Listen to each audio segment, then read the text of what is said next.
식사 맛있게 하셨습니까? 네. 계속 또 믿음의 여행 한번 떠나보도록 하겠습니다. 우리가 이야기했던 것처럼 앞서서 이야기했던 것처럼 믿음은 믿음의 형성은 믿음이 어떻게 생기느냐는 그 믿으려고 하는 대상과의 관계에 달려 있다라는 거.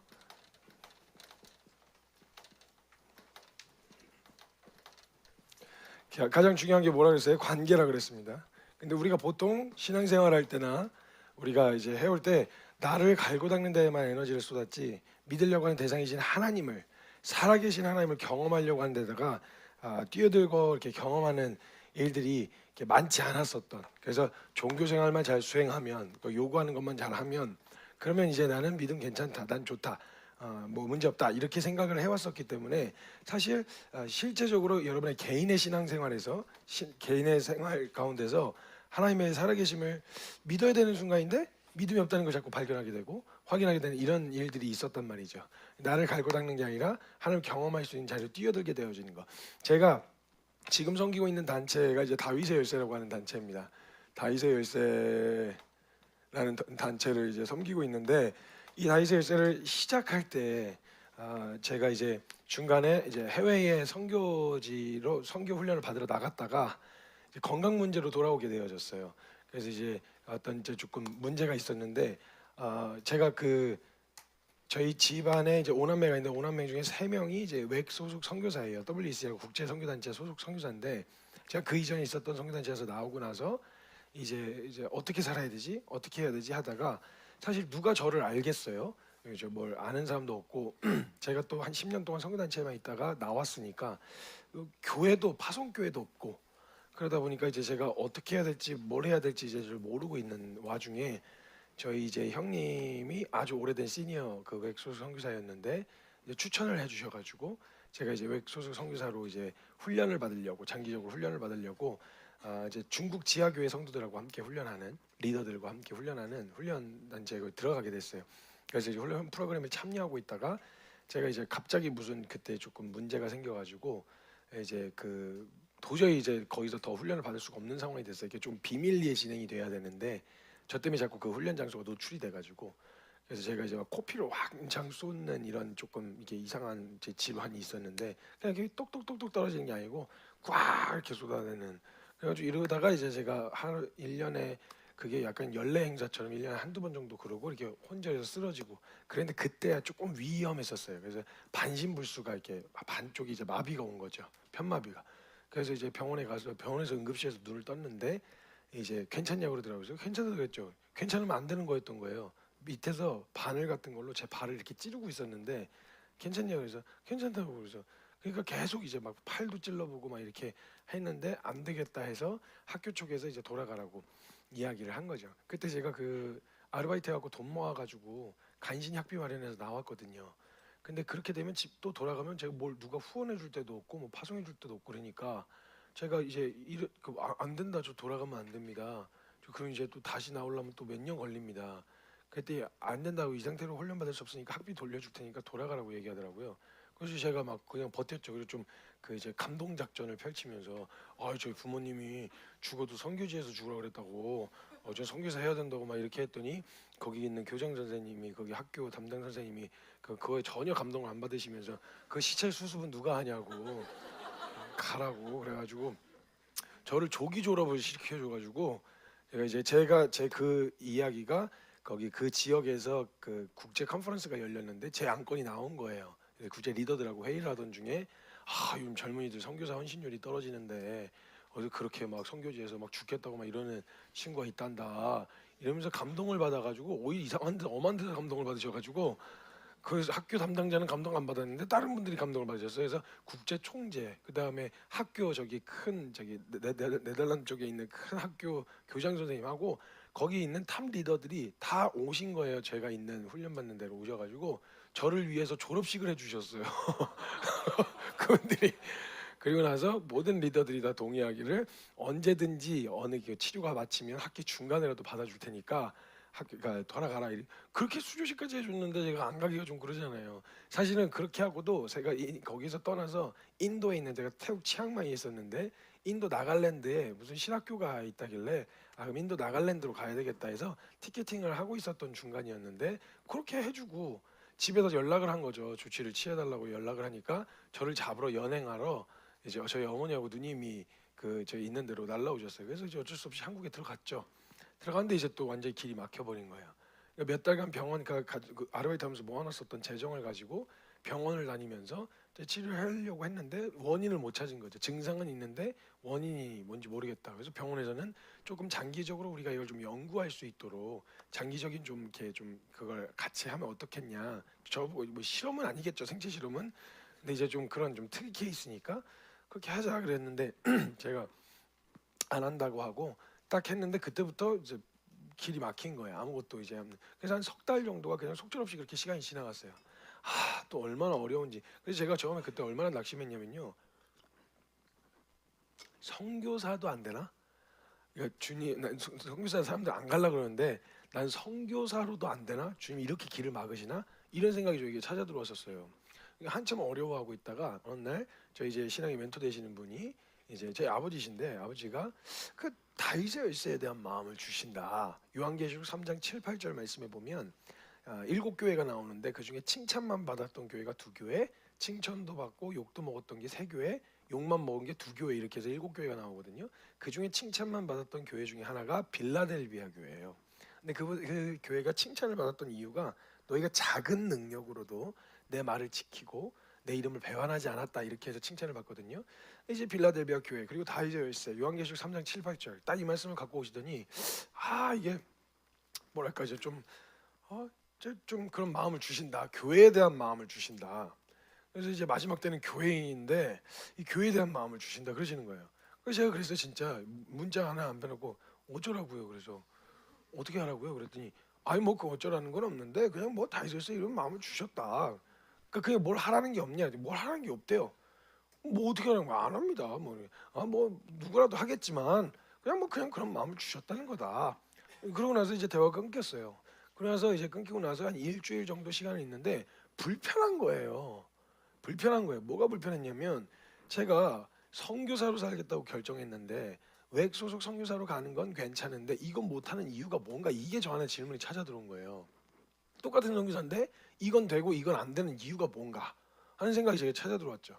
근데 가만히 이제 제 마음을 살펴보고 사심을 들여다보는데 제가 왜 그 소속 선교사로 가려고 했었던 거 고집했냐면 그래도 외 선교 단체는요 나름대로 네임밸류가 있어요. 국제적인 단체여가지고 교회에서도 그래도 선교에 관심 있는 교회라면 그 단체 거의 알아요. 그렇기 때문에 제가 어디서 후원을 받거나 파송을 받는데 유리할 것 같은 거죠. 왜냐면 제가 모교회가 없었다 보니까 그런 거에 누가 나를 알고 믿고 신뢰해줘서 선교사로 파송을 해주겠나 싶은 거예요. 그래서 이게 있다는 마음이 되게 큰 거죠. 그래서 전 다윗의 열쇠를 시작할 때요. 제 진로잖아요. 그러니까 앞으로 따지고 보면 진로인데 이걸 결정하는 순간에서 다윗의 열쇠를 하기로 결정했던 이유가 뭐였냐면 교회에 대한 비전이 있어서가 아니었어요. 저 교회 관심 없었어요. 1도 관심 없었어요. 어려서부터 뭐 하나 정착한 교회를 다녀본 적이 없어서 한국 교회는 관심도 없었고요. 뭐 딱히 교회에 대한 애정이나 애착이 있었던 것도 아니었어요. 근데 제가 이걸 선택하게 되었던 이유는 뭐냐면 제 믿음의 상태였었어요. 내가 이건 되는데 왜 이건 안 되지? 가만히 보니까 이거는 뭐랄까 그러니까 안정적인 어떤 후원이나 이런 것들을 받을 수 있을 기회가 생길 것 같은 거예요.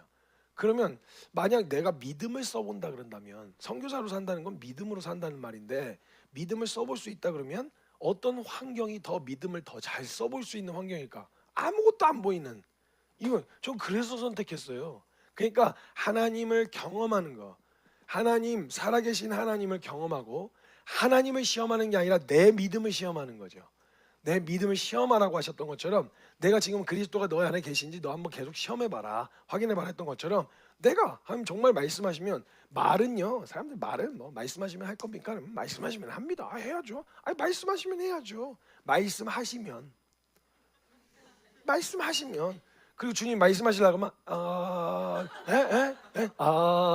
알면서 이러면서 그러니까 제가 계속 이걸 다이제스를 하면서 계속 시도했던 게 뭐였냐면 말씀하시면 한다 그랬지 않냐. 그럼 이미 말씀하신 것부터 해야지. 말씀하셨던 것들부터 해야 되지 않냐. 말씀하시면 내려놓을 수 있어요. 말씀하시면 뭐 할 수 있어요. 그러니까 말만 하지 말고 진짜로 해보자. 그래서 저희 처음에 어떻게 했었냐면요. 말을 뱉으면 그대로 하게 했어요. 저 이거 진짜 못하겠는데 그럼 해봐. 이게 막 저는 막 이거 걸어갈 수 있어요? 저는 여기까지 걸어갈 수 있어요? 걸어가. 이렇게 해가지고 시키는 거가 다른 게 아니라 갑자기 모니터가 줄어들었어요. 이제 혹시 뭐 손대졌나요? 올려주세요. 됐다. 그 뭐야 어디 가셨어요? 그래서 그런 시도들 했어요. 쉬지 말고 내 기도해봐. 한번 해보자. 이런 식으로 무식하겠단 말이죠. 그래서 제가 처음에 시작했을 때가 아무것도 없어서 아무것도 없으니까 믿을 수밖에 없겠다. 그래서 제 믿음을 시험해 볼 수 있고 살아계신 하나님을 경험할 수 있겠다라고 하는 그 이유 때문에 그걸 선택한 거였어요. 그래서 그걸 선택해서 이제 갔는데 진짜 아무것도 없었어요. 저 거의 1년 동안 다른 단체들 뭐 이제 행사 있으면 가서 피켓 안내하고 같이 하면서 너 뭐 요즘에 뭐해 이러면 그 틈에라도 이거 다이저에서 뭐 할 건지 설명하느라고 그러고 쫓아다녔어요. 1년 동안 아무것도 없었어요. 아무것도. 근데 제가 한 번은 한 몇 개월 뒤에 제가 뭘 하는지 궁금하니까 여러 훈련단체에서 다이저셀을 좀 소개할 수 있는 기회를 줄 테니까 와서 소개해 볼래 그러더라고요. 그래서 너무 좋은 기회니까 예 그렇게 하겠습니다. 그래서 프레젠테이션을 준비를 했어요. 그리고 잔뜩 준비하고 막 이런 것도 하고 막 아무렇게나 꾸는 것도 되잖아요. 뭘 해야 될지 모르겠으니까 아무거나 막 지금 나 다 집어넣었어요. 막 이런 거 다 집어넣고 이제 그 훈련 장소까지 갔어요. 가서 도착해서 차에서 내리려고 그러는데 갑자기 주님이 제 마음 가운데 질문 하나 던지시는 거예요. 그거 내가 진짜 하라고 한 거 맞냐? 내가 하라고 한 거 맞아? 그럴 거면 어제 얘기를 하시든지. 지금 도착했는데 미리 얘기를 했으면 프레젠테이션을 준비를 그렇게 안 했지 그러면 어떡하냐고. 근데 마음이 딱 걸린 거예요. 이걸 내가 다이저에서 시작한 이유가 다른 이유가 아니라 정말 아무것도 보이지 않아서 시작했는데 뭔가 보이는 것처럼 화려하게 꾸며놓은 거예요 제가. 그럼 이거 만약에 사람들이 만약 이걸 보고 왔는데 없으면 이거 어떡하냐고. 사기친 거잖아요. 약판 거잖아요. 그러니까 안 되겠다 이러고 이거 또 내리기 직전에 바로 지금 올라가서 해야 되는데 이래갖고 프레젠테이션 시트가 이렇게 있잖아요. 그 프레젠테이션 다 지웠어요. 다 지우고 까만 배경화면 하나 로고 하나랑 누가 만들어줘 로고 하나랑 까만 배경화면 바탕화면에 그거 하나 해놨고 그리고 올라갔어요. 그리고 USB를 건네주고 제 차례 될 때까지 기다렸다가 제 차례가 됐어요. 그래서 이렇게 올라왔죠. 올라와서 프레젠테이션 이렇게 띄워놓고 이제 다이저셀 로고 딱 띄워서 안녕하십니까 저는 다이저셀을 섬기고 있는 대표 김성규 선교사라고 합니다 이렇게 인사를 했어요. 그리고 나서 그 다음 장면을 딱 넘겼는데 까만 화면이 나온 거죠. 그러니까 주변 사람 뒤에서 당황하신 거예요. PPT 하시는 분이 앞뒤 계속 로고가 했다가 까만 화면 로고가 했다가 이거 앞뒤 하면서 모든 프레젠테이션이 끝났습니다 이러면서 하얀 화면으로 넘어가다 막 계속 이러니까 뒤에서 이게 벌써 화면 전환이 당황한 게 느껴져요. 막 왔다 갔다. 그래서 제가 뒤에 분한테 맞아요 그거 파일 맞아요 없는 게 아니고 그게 맞습니다 이렇게 얘기를 했어요. 그리고 나서 그 까만 화면 띄워주세요. 그래서 까만 화면 딱 띄워놓고 다이저였습니다. 아무것도 안 보입니다. 배는 게 없습니다. 지금 저희가 아무것도 없습니다. 저희는 지금 뭐 준비된 거나 뭘 해야 될지 진짜 아무것도 모르겠습니다. 그냥 이름만 있습니다. 그리고 이 까만 이제 그 화면이 진짜 아무것도 보이지가 않는 미래가 없는 단체입니다. 근데 그렇기 때문에 요 뒤에 뭐가 펼쳐질지 하나님이 하시는 일에 요 뒤에 뭐가 펼쳐질지는 뭘 상상하든 그 상상 이상이 될 겁니다. 그거 보고 싶으시니까 극자는 복권인 거죠. 그래서 그걸 커튼을 제끼고 그 뒤에 있는 거 보고 싶으신 분은 지원하십시오. 오십시오 그랬어요. 아무도 안 왔어요. 아무도 안 왔어요. 아무도. 그렇게 해서 시작 자체가 그랬어요. 그냥 제 처음 자체가 저라고 하는 한 사람의 믿음의 시험, 저의 믿음의 시험이었고 하나님을 경험할 수 있는 자로 뛰어들겠다라고 하는 그냥 그 믿음의 결정일 뿐이었어요. 그리고 나서 얼마 안 있다가 이제 그냥 저 혼자 그냥 그러고 있다가 1년 동안 그러고 있다가 제가 하나님 뭐 사람이라도 뭘 만나야 뭘 할 거 아닙니까? 사람 좀 만날 수 있는 기회를 주십시오 했어요. 근데 제가 지금 요 믿음으로 길을 걷다 이 내용의 흐름이 제가 그 10년 넘게 거의 한 15년, 20년 가까이 이렇게 묵상 노트를 매일같이 기록한 묵상 노트를 제가 진짜 뒤에도 한번 나누겠지만 완전한 절망을 딱 경험했을 때 진짜 나에게 남은 게 아무것도 없나? 진짜 아무것도 없나? 이것만 했는데 밥 먹고 이것만 했는데 나한테 아무것도 남지 않았나 하고 묵상 노트를 한번 딱 펼쳐볼 수 있는 시간이 있어서 정독을 했어요. 제 묵상 노트 10년 가까이 되는 묵상 노트를 그걸 정리하면서 보니까 그날마다는 보이지 않았던 하나님의 말씀이 좀 크게 보니까 보이기 시작하는 거예요. 흐름이 보니 그 흐름으로 지금 이야기하고 있는 거예요. 믿음을 걷다 수련회가 그 흐름이에요. 그래서 그거를 정리한 글이 있었어요. 그때 그게 A4 용지 그러니까 한글 파일 글자 포인트 10포인트로 해가지고 307페이지였어요. 그걸 정리한 페이지가 그 A4 용지로 307페이지였거든요. 그래서 제가 이게 하나 있길래 저는 저만 이상한 놈이라서 그런 줄 알았다니까요. 그래서 이게 뭐 누구한테 도움이 될까 싶어가지고 그러고 있었는데 만날 기회가 없으니까 어떻게 하지 하다가 딱 한 출판사에다가 투고를 해봐야 되겠다. 책을 투고를 해봐야 되겠다 해서 책을 투고하고 하나님 제가 만약에 제가 분별이 잘 안 돼서 그러는데 여기에만 투고해서 안 된다 그러면은 이걸로는 아닌 건 줄 알겠습니다. 딱 한 출판사에만 투고를 했어요. 투고했는데 제가 추석 때 시작하는 날 명절 첫날에 제가 그걸 투고를 했는데 3일 만에 연락이 온 거예요. 원래 거기 안내서에 적혀 있었거든요. 최소 3달 정도는 걸린다고 검토하고 책으로 출판한 이미 저명하고 유명한 사람들 같은 경우는 그냥 책을 바로바로 내는데 새로운 책 같은 경우는 그걸 이렇게 검토하는 과정이 꽤 길단 말이죠. 근데 이제 3일 만에 연락이 온 거예요. 그래서 담당하신 팀장님한테 연락이 왔는데 글쎄 그 팀장님이 그 명절에 집에 내려가려고 버스에 탔는데 투고 들어온 책들 중에 좀 이렇게 읽을 만한 거 없나 했는데 제가 원래 이 그 제 첫 책이 이름이 믿음은 분투다거든요. 근데 그 믿음은 분투다 원래 가제 그러니까 제가 정했었던 책의 원래 제목은 당신의 믿음은 정확한가라고 하는 제목이었어요. 너무 도전적이잖아요. 그러니까 가뜩이나 믿음에 대한 신앙의 고민을 가지고 있었던 이 팀장님이 뭐 이렇게 저돌적이야 이래가지고 그걸 클릭해서 보시다가 내려가는 길에 자신이 가지고 있었던 질문에 대한 고민을 해결이 된 거죠. 그러면서 3일 만에 연락이 왔어요. 속전속결로 이게 책이 그냥 모든 걸 다 제끼고 그거부터 우선순위로 책 작업을 해갖고 투고한 지 3개월 만에 책이 나오게 된 거예요. 그래서 그걸 기점으로 해서 청년들을 만날 수 있는 기회가 생기기 시작했어요. 그래서 이제 만나서 이제 청년들하고 이제 만날 기회가 생겨서 한 몇 달을 그렇게 말씀을 전하고 돌아다니다가 그러니까 이게 제가 말씀을 전하는 사역이 제 주 메인 사역이 아닌 것 같은 거죠. 왜냐하면 교회라고 하는 부르심과 사실 이걸 놓치고 싶지는 않은 거예요. 어찌됐건 그래서 저는요 이걸 마음을 받아서 시작한 게 아니라 이걸 잡았더니 이것에 대한 마음을 부어주신 케이스예요. 그러니까 여러분 우리가 뭐 마음이 있으면 뭐 감동이 되면 시작한다 이럴 수 있는데요. 옳다고 하는 것과 하나님의 말씀을 붙들고 우리의 믿음을 시험하고 또 주님을 경험하겠다는 마음으로 붙들면 거기에 대한 마음을 부어주시기도 하시더라고요. 그래서 저는 진짜 글쎄요. 제가 한국 교회를 저만큼 아끼는 사람이 있을까 싶을 정도로 한국 교회에 대한 굉장한 애정이 있어요. 요즘 세대에 저와 비슷한 나이 또래에 한국 교회 수많은 문제들 가지고 서로 비판하고 정죄하고 이런 것이 오고 난무하고 있는 이때에 한국 교회에 대한 애정을 가지고 있는 사람이 제가 그냥 자부가 아니고 만약에 저보다 더 사랑하는 사람 만나면 저는 경쟁심이 붙을 것 같아요. 그러니까 제가 제일 사랑해야 돼요.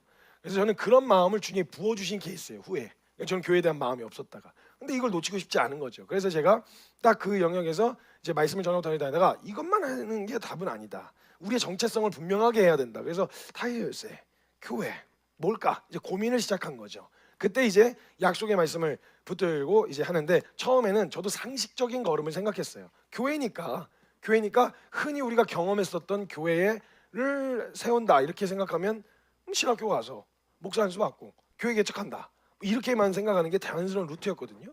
근데 이게 많은데 사람이 그렇게 하는 사람이 나까지 하나 얹어서 그렇게 하실 이유가 뭔가 나라고 하는 조금 이게 좀 그릇을 통해서 하실 일이 있지 않을까 나같이 무식한 놈을 통해서 하실 일이 있지 않을까 그래가지고 제가 교회 그러면 좀 본질로 가보자 단수 무식하게 본질로 교회가 뭐였냐 교회에서는 사람이었습니다.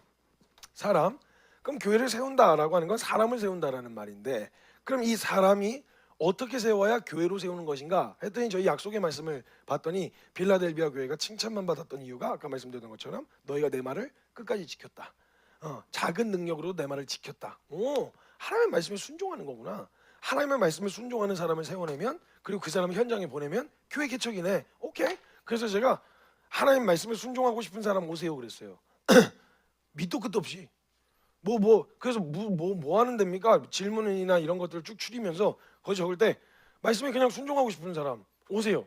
훌렁 커리큘럼 없습니다. 기한은 무기한입니다. 그다음에 언제까지 뭘 하려고 하면 될 때까지 합니다. 이래가지고 오지 말라는 소리죠 이건. 그래서 진짜 무식하게 했어요. 저희 사역 얼마 전까지요 되게 폐쇄적이었어요. 한번 올 테면 와봐 뭐 약간 이런 식으로 사역 자체를 그렇게 했고요. 나중에 교회를 개척했을 때도 저희 교회 성도님들이 오시면 보통은 교회 성도님들이 오시면 아 오셨어요 이런 분위기잖아요. 근데 저희는 진짜 오면 신기했어요. 어떻게 왔지? 약간 올 테면 와봐 약간 이런 느낌이어가지고 그렇게 했었단 말이죠. 그래서 지금 그 하나님 말씀에 순종하고 싶은 사람 오세요 했더니 60명이 지원한 거예요 처음에. 60명이. 그래갖고 이제 상황이나 다른 생각과 이제 그러니까 너무 정보가 없다 보니까 이런저런 생각을 가진 사람들 다 추려내고 5명을 뽑았어요. 5명을 뽑았는데 글쎄요 여러분 기도원의 300용사 같은 5명이 온 거예요. 근데 여러분 기도원 300용사 하면 약간 이렇게 스파르탄 생각나시죠? 스파르타. 아니에요. 기도원의 300용사는 그 스파르타의 300 그 영화에서 보는 그런 모습의 300이 아니에요. 기도원의 300용사는. 여러분 기도원에서 300용사 고를 때 어떻게 했는지 아시죠? 일단 그 두려워서 가라고 한 사람 집에 가잖아요. 32,000이 모였는데 22,000이 돌아갑니다. 10,000명 남았는데 물 먹는 아니 칼싸움도 아니고 전쟁을 해야 되는 창질도 아니고 활을 쏜 것도 아니고 테스트가 물 먹는 거였어요. 근데 여러분 쌍남자는요 뭐 이렇게 홀짝홀짝 안 마셔요. 고개 쳐박고 마시지. 하고 막 그냥 그냥 물을 이렇게 마시지 뭐 이렇게 안 마셔요. 그러니까 그 남은 10,000명 중에 마음은 있는데 10,000명 중에 진짜 겁 많고 소심하고 진짜 야리야리하고 군인 같지도 않은 군인 300명만 추린 거예요. 왜냐하면 그걸 추리신 이유가 너네가 이 10,000명 가지고 싸워서 이기면 니네가 싸워서 이겼다고 생각할까봐 안 된다. 이 하나님 손에 달려있는 전쟁이라는 걸 보여주기 위함이었으니 그 300명을 뽑을 때 싸워서 이길 만한 진짜 영웅적인 300명이 아니라 진짜 평범하디 평범 이하의 사람들 300명이 추려진 거예요. 그래서 기도원 300용사처럼 정말 소망이 없는 사람들이 모였어요. 정말 소망이 없는 사람들이 모였어요. 그러고 나서 그 사람들하고 모여서 뭐 했냐? 뭐 일단 말씀에 순종해야 되니까 뭐에 순종해야 될지 말씀 봐야 되잖아요. 성경 읽었어요. 성경 읽고 말씀 보고 기도하고 아침 예배 드리고 그다음에 그 주변에 가고 뭐 먹을 거 이제 찾아서 점심 하나 먹고 그다음에 뭐 하지? 고민하다가 없어? 그럼 기도해. 그다 집에 가고. 그래가지고 처음에 원래 공동체가 아니었고 그냥 말씀하시면 한다 이렇게 해서 가다가 무슨 말씀을 이렇게 하나 알려주신 게 있으면 그걸 프로젝트로 순종했어요. 그래서 먼저는 우리가 말씀을 알아야 되지 않냐. 말씀 암송부터 하자. 아주 이제 로마서 암송을 시작했죠. 그때부터 로마서 암송이 시작해갖고 이제 저희는 이제 제가 어디서 이제 영감을 받았냐면 무한도전에서 영감을 받았어요. 무한도전을 보는데 얘네는 웃기려고 별짓 다 하더라고요. 근데 우리는 말씀에 순종해 보려고 별짓 다 해봤나 이런 생각이 들어서 해보자. 그래서 우리의 믿음을 시험하고 하나님을 경험할 수 있는 자리. 키워드는 우리의 믿음을 시험하고 하나님을 시험하는 게 아니라 뭐 바꿔보세요. 상황 한번 살아계시면 뭐 해보세요. 이게 아니라 그분이 살아계시고 전능하시다는 하나님을 믿는 내 믿음을 시험해야지 하나님을 시험하는 게 아니라고요. 그래서 그걸로 뛰어들어서 막 해보기 시작했죠. 그래갖고 일단 암송해. 근데 암송하면 그냥 하면 재미없잖아요. 그래갖고 제비뽑기를 하고 무한도전처럼 이렇게 했어요. 그래갖고 한 명은 찜질방에 그 뜨거운 온도 방에 들여놓고 못 외우면 못 나오는 거. 그 다음에 이제 저녁 식사할 때 어떤 놈이 시작해서 저녁 먹을 때까지 못 외우면 밥 못 먹는 거. 그리고 이제 지하철 막차 전차부터 외우기 시작해갖고 막차 올 때까지 못 외우면 집에까지 걸어가는 거. 뭐 이런 식으로 해가지고 한 명은 광장에서 외치는 거. 저는 비행기 타러 갔는데 공항에서 저 못 외우면 비행기 못 타는 거.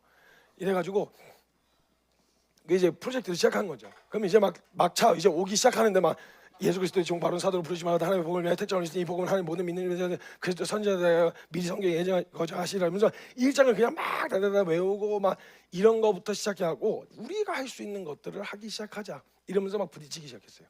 그리고 제가 갑자기 이제 사랑하라 그러셨잖냐. 사랑하라는 말씀에 순종해야지. 자, 어떻게 해야 되냐. 말씀 봐. 사랑장이 뭐예요? 고린도전서 13장 아니에요. 봤어요.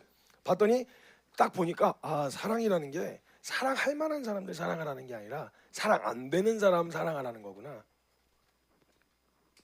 잘 되는 사람은 냅둬도 잘 돼요. 근데 사랑이 필요한 건 뭐예요? 사랑하라 이런 말씀은 안 되니까 하라는 거잖아요. 그러니까 보니까 고린도전서 13장 보니까요. 사랑할 수 없는 사람을 어떻게 사랑하는지에 대해서 적어놨더라고요. 사랑은 오래 참고 모든 것을 참고 모든 것을 견디느니라. 사랑은 인내와 절제다. 내가 감정으로 그 사람을 대하지 않는 게 이게 사랑이구나. 오케이, 인내와 절제가 먼저 전제가 되어야 된다. 자, 인내와 절제를 어떻게 배우냐. 머리 싸매고 이제 고민하기 시작했죠. 이때 한 친구가 다 하나 아이디어가 있습니다. 그러는 거예요. 그래갖고 뭐냐 그랬더니 저 편의점 가게 저 카드 좀 주십시오. 그러는 거예요. 그래서 카드를 줬어요. 그랬더니 사이다 스트롱 버전 아세요? 탄산이 5배 들어있는 그 스트롱 버전이 있었어요. 근데 그걸 갖고 오더니 제가 이거 탄산을 먹고 트름을 참아보겠습니다. 그러는 거예요. 그게 인내와 절제가 무슨 상관이냐. 너 그냥 마셔보고 싶었던 거 아니냐. 그때 아이는 이걸로 인내와 절제를 배울 수 있다는 거예요. 자기는 이걸 먹고 틀으면 참겠다는 거예요. 그래서 구구구구 마셨어요. 근데 저 벽에 서가지고 한 30분인가 1시간 정도를 거기서 막 오 이러다가 용트럼 꺽 하고 끝났어요. 뭐냐 그게. 그 어떤 애는 제가 플랭크를 해보겠습니다. 플랭크 이제 가갖고 이제 플랭크 해가지고 이렇게 하는 거 있잖아요. 운동하는 거. 그거 하면서 참아보겠습니다 했더니 그러니까 알만 배기고 뭐가 뭐 인내와 절제를 배운다는 느낌이 안 드는 거예요. 그래서 제가 아닌 것 같은데 이러다 고민하다가 야 짐 싸 이래가지고 40km 행군을 했어요. 40km 행군을 짐을 메고 이제 걷는데 뭐 또 형제들은 또 행군한다니까 자매들도 한번 해봐야 됩니다 막 이래요. 자매들도 해봐야 됩니다 이래가지고 했는데 형제들이 먼저 나가 떨어지고 자매들이 더 많이 걸었어요. 그래서 40km 행군하면서 옆에 사람 짐도 져보고 가다가 중간중간 쉬는 시간마다 말씀 묵상하고 이렇게 하면서 진짜 그냥 몸땡이로 하나씩 배웠어요. 그리고 하나님이 우리를 사랑하셨는데 사랑하신 그 사랑이 어느 정도인지 알자 그래가지고 저희가 이제 모여서 야 우리가 줘보면 우리가 어떤 사랑 받았는지 알 수 있다. 그래가지고 정말 하나님 마음 알고 싶냐. 아브라함이 아들 이삭 바쳤을 때 그때 그 아브라함이 아들 이삭 바쳤을 때 아마도 아브라함이 하나님이 자신의 아들을 내어주신 그 마음을 제일 잘 이해했을 사람이 아브라함 아니었겠냐. 제가 말씀을 선포하고 우리 아브라함이 이삭을 내놓듯 우리 하나님 아버지의 마음을 알기 위해서 우리에게 있는 가장 소중한 것만 내어보자 이렇게 제가 선포를 했어요. 그랬더니 할 수 있겠냐 그랬더니 다들 할 수 있겠대요. 할 수 있대요. 자 그럼 이제 자기가 가진 것 중에 가장 값진 거 가장 비싼 거 가지고 와서 우리 이제 함께 주님 앞에 내어놓는 그 흘려보내는 그런 거 해보자 그랬어요. 근데 뭐 처음엔 다들 자신 있대요. 뭐 할 수 있대요. 뭐 그러더니 카톡방에서 난리가 난 거예요. 저 없는 카톡방인지 어딘지 모르겠는데 막 때리고 싶었다고 그러면서 저 내가 여기서 뭘 하고 있는지 모르겠다고 나가고 싶다 그러면서 이제 막 별의별 얘기가 오고 간 거예요. 그래가지고 이제 하는데 처음에 이제 와가지고 이제 뭘 가져올지를 이제 결정해야 되는데 가지고 오는 걸 결정하는 걸 봤더니 최선이 아니라 차선 있죠. 차선을 가져오는 거예요. 귀하지 않은 건 아닌데 최선은 아닌 걸 가져오더라고요. 딱 보니까 이제 갑자기 어떤 애는 베이스 치던 놈이 있었는데 베이스 치던 놈이 통기타 가져오더니 이게 제일 소중한 거래요 자기가. 그리고 그 어떤 애는 막 그러니까 아무튼 막 그런 걸 하나씩 가져오는 거예요. 그리고 어떤 애는 자기가 신발을 제일 아끼는데 자기가 제일 아끼는 신발 그 하나 그러니까 신발이 엄청 많은데 그 중에 하나 이렇게 가져와가지고 저는 이게 제일 소중하게 아끼는 신발입니다 이렇게 하는 거예요. 그래서 보고 있다가 이 정도는 그냥 이게 전부라고 하긴 좀 그렇다. 그래서 제가 다시 모았어요. 다시 모아서 그 보니까 그 성경에서 보니까 하나님이 만약에 아브라함에게 아들을 바쳐라 그랬으면 아마 다메섹 사람 엘리에셀이나 아니면 이스마엘 바치지 않았겠냐. 마음은 실상 이삭에게가 있는데 그렇게 왜냐면 아들이긴 아들이니까. 그래서 하나님이 뭐라 그러셨냐면 독자 아들 이삭이라 그래요. 아들이 있었는데 독자라 그래요. 마음이 어디가 묻어 있었냐면 이삭한테 다가 있었던 거죠. 너의 독자 아들 이삭을 갖다 바치라고 얘기해 주는 거 지정해 주시더라. 너네들 갖고 오는 거 보니까 안 되겠다. 지정해 줘야 되겠다. 괜찮겠냐 그랬더니 이러더니 괜찮겠대요. 그래서 통기타 갖고 오겠다는 놈한테는 너 베이스 가져와. 네 거. 그리고 너는 일렉 치던 친구한테 일렉 가져와. 그리고 이제 그 신발 한 켤레만 갖고 와고 이게 제일 소중한데 그 신발 중에서 하나만 빼놓고 나머지 다 가져와. 이렇게 얘기했어요. 그때 애들 막 난리가 났죠. 막 도망가겠습니다. 나가겠습니다. 막 별의별 난리가 났어요. 막 그러다가 마지막 날에 모였을 때 감사하게도 다 가지고 왔어요. 다 가지고 와서 어떤 친구는 아버지가 이제 더 이상 이제 유학을 지원해 줄 수가 없는 어려운 상황이 되었고 동전까지 털어가지고 사줬던 맥북 가져오고 친구는 이제 일렉이랑 베이스랑 이제 막 이게 다 가져온 거예요. 그래서 저희가 이제 뒤에서 저희가 몰래 카메라를 준비하고 있었죠. 그리고 제가 액자를 준비했어요. 액자를 준비해가지고 요한복음 3장 16절 말씀을 적어가지고 액자를 하나 만들었었어요. 그리고 그걸 다 갖고 와라 이제 앞으로 다 갖고 나왔어요. 그리고 기도하자. 그래서 기도하면서 그 과정을 치열한 과정을 지나 보니까 하나님이 우리를 위해서 그걸 어떻게 비교할 수 있겠어요? 근데 내 소중한 거 한번 떼어놓고 났더니 내가 받은 사랑이 내가 받은 은혜가 가벼운 은혜가 아니라는 걸 어떤 은혜 사랑할 만해서 사랑한 게 아닌데 내가 받은 사랑이 무엇이었는지를 조금이나마 그래서 여러분 우리가 진짜 이해 안 되는 말씀이 주기도문 중에 있거든요. 우리가 우리에게 죄 지은 자를 용서해 준 것처럼 우리의 죄를 용서해 달라 그래요. 원래 순서로 따지면 우리가 이해하기 쉬우려면 우리의 죄를 용서해 준 것처럼 제가 누군 죄를 용서해 줄 수 있게 해주세요 이렇게 기도해야 되잖아요. 근데 우리가 우리에게 죄 지은 자를 사하여 준 것처럼 우리의 죄를 사하여 달라 그래요. 이게 마치 약간 보상, 나 용서했으니까 용서해 주세요 이런 말처럼 들리거든요. 이 말은 용서해 본 사람은 알아요. 용서의 의미를. 그냥 할 수 있는 용서가 아니라는 거예요. 그럼 그 사람에게 받은 용서는요, 그냥 용서해 주세요 이 정도가 아니라요, 제가 그 의미를 알아요. 하나님, 내가 받은 용서가 결국 가벼운 용서가 아니라는 걸 알아요. 그 용서, 저희 그 은혜를 달라는 거예요. 은혜의 가치를 아는 사람이 구하는 거거든요. 그러니까 그걸 그 자리에 모여서 다들 그걸 다 갖다 댔어요. 그래갖고 신발 한 켤레 갖고 나머지 다 신발 빨아가지고 다 가지고 왔어요. 가져와가지고 막 처음에 이렇게 아까워하고 막 그러다가 제가 이제 이 말씀을 나눈 다음에 요한복음 3장 16절에 적힌 액자를 나눠줬어요. 그랬더니 그 의미가 어떤 의미인지 처음으로 이런 의미구나. 그 액자 붙들고 저희 막 팍팍 울었어요. 이런 의미하고 이런 사랑 주셨고, 저희 이렇게 몸땡이로 배웠어요. 몸땡이로. 그냥 그렇게 그냥 보이는, 다른 거 아니라 하나님 경험하고 싶어서 하나님 마음을 그냥 성경에 있는 이야기와 성경이 뜬구름 잡는 이야기가 아니라 사실이고 실제이고, 이것이 우리에게 오늘날 정말 현장감 있게 그냥 실제적인 말씀으로 다가올 수 있도록 그냥 몸땡이로 부딪힌 거예요. 그 모든 걸어왔던 과정이 커리큘럼이 돼서 학교가 되고, 그리고 그게 훈련 프로그램이 되고, 그게 공동체가 되고, 그렇게 해서 교회를 개척하고, 이렇게 해서 지금까지 오게 된 거예요. 뭘 계획하고 예상하고 여기까지 온 게 없어요. 눈앞에 보이는 만큼, 보여주신 만큼 순종했어요. 딱 하나, 내 믿음을 시험하고 하나님을 경험하기 위해서 뛰어들었을 때, 하나님과의 관계가 중요한데, 이 관계, 하나님을 더 깊이 알아가고 경험하기 위해서 시도하고 씨름하고 부딪혀가는 데다 에너지를 쏟아야 되는데, 우리 에너지를 대부분 나를 갈고 닦는 데에다가 썼단 말이죠.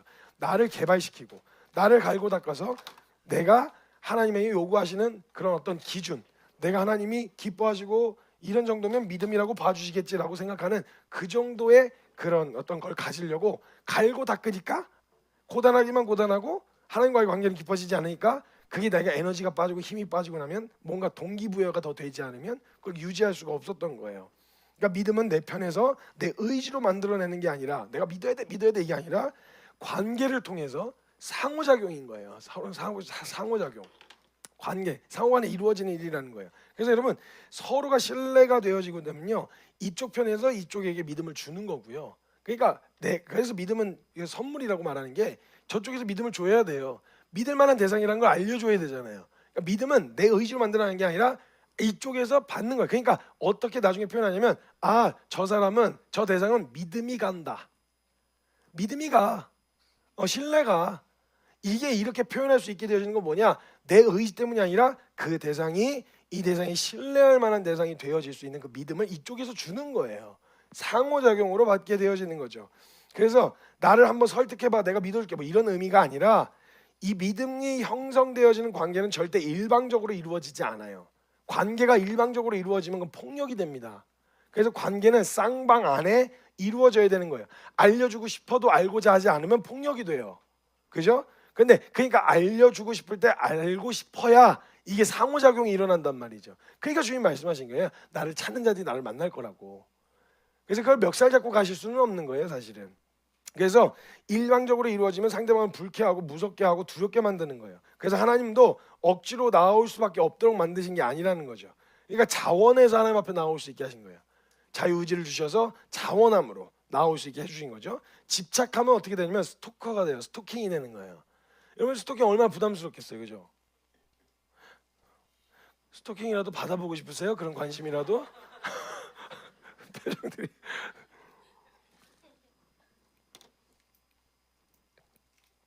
로마서 1장 28절 말씀에 보면요, 로마서 1장 26절 28절 이렇게 해서 보면은 같은 말씀이 반복이 되는데요, 뭐냐면 하나님이 그 상실한 마음대로 더러움에 내버려 두사, 그 28절에는 그들이 마음에 하나님 두기를 싫어하며 하나님께서 그 상실한 마음대로 내버려 두사 합당하지 못한 일을 하게 하셨다. 내버려 두신다고 이야기해요. 내버려 두신다. 그 마음에 하나님 두기를 싫어하는 마음을 내버려 두시는 거예요. 왜냐하면 이걸 억지로 꺾어서 멱살 잡고 끌고 오면 그건 폭력이 돼요. 강압. 그렇기 때문에 자원하는 사랑이라고 하는 가장 기본적인 전제를 잃어버리게 되어지는 거예요. 그래서 그런 상황 가운데서 우리가 그 놓여지기 때문에 하나님 마음에 두기를 싫어하는 것을 내버려 두신 거예요. 관계는 절대 억지로 할 수 있는 게 아니에요. 그래서 하나님께서 하나님의 마음을 나타내 보여주신 거죠. 그들을 향하여 한결같으시고 변함없으신 마음을 계속해서 나타내 보여주신 거예요. 그렇기 때문에 믿음이 형성되려면 내가 잘 믿어야 돼라는 의지가 중요한 게 아니라 의지란 영역은 필요합니다. 믿음의 영역의 의지는 굉장히 중요해요. 근데 이 의지는 믿음에다가 쓰는 게 아니라 이 의지는 그 믿음의 대상을 알아가는 데다 쓰는 거예요. 그래서 말씀의 자리에 나아가고 기도의 자리에 나아가고 여기까지 그 알 수 있는 경험할 수 있는 자리까지 나아가는 데도 의지가 필요하지 의지 때문에 믿음이 생기는 건 아니라는 거예요. 네, 그래서 그거를 꼭 알고 계셔야 된다는 거죠. 우리가 믿으려고 하는 대상은 하나님이시죠. 그리고 전능하시고 창조주이신 하나님이신데 그분을 우리 스스로 알 수는 없잖아요. 그래서 하나님께서 나타내 보여주시는 은혜가 있어야만 우리가 알 수 있단 말이죠. 그래서 우리가 하나님을 아는 것도 믿음이 생기는 것도 다 은혜가 아니면 안 되는 거예요. 알려주시기로 결정하신 하나님의 은혜. 그래서 성경에서도 은혜에 의하여 믿음으로 말미암아 구원을 받았다. 그래서 너희에게 난 것이 아니요 하나님의 선물이다 라고 에베소서 2장 8절에 이야기합니다. 에베소서 2장 8절 한번 보실까요? 고린도전서 15장 10절 한번 보시죠. 고린도전서 15장 10절. 그래서 이 믿음은 다 은혜예요. 은혜.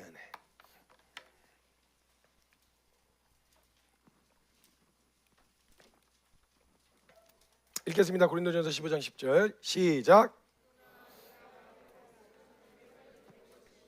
내게 주신 그의 은혜가 헛되지 아니하여 내가 모든 사도보다 더 많이 수고하였으나 내가 한 것이 아니요 오직 나와 함께 하신 하나님의 은혜로다. 아멘. 모든 게 하나님의 은혜라는 거예요. 내가 알고 싶다고 알아질 수도 있는 것도 아니에요. 알고 싶지만 알려주시지 않으면 알 수 없었어요. 알려주고자 하신 하나님의 마음이 이미 준비되어 있었기 때문에 우리가 아예 그냥 존재 자체를 몰랐다면 알려고 하는 생각도 못 품었을 거 아니에요. 전제가 없으니까. 근데 성경을 던져주시고 역사 가운데 기록해 주셔서 하나님을 알 수 있는 기회들을 열어놓으신 하나님의 은혜가 아니었으면 우리 하나님 만날 수 없었단 말이죠. 그래서 이 믿음의 삶은 절대 나의 어떠함에 달려있는 게 아닙니다. 아시겠죠? 여러분 절대 이거 믿음의 신앙생활 하실 때 내가 잘했냐 못했냐, 내가 뭘 이게 성품이 좋냐 안 좋냐, 그건 하나님을 알아가고 그 필요에 따라서 성품은 바뀌어갑니다.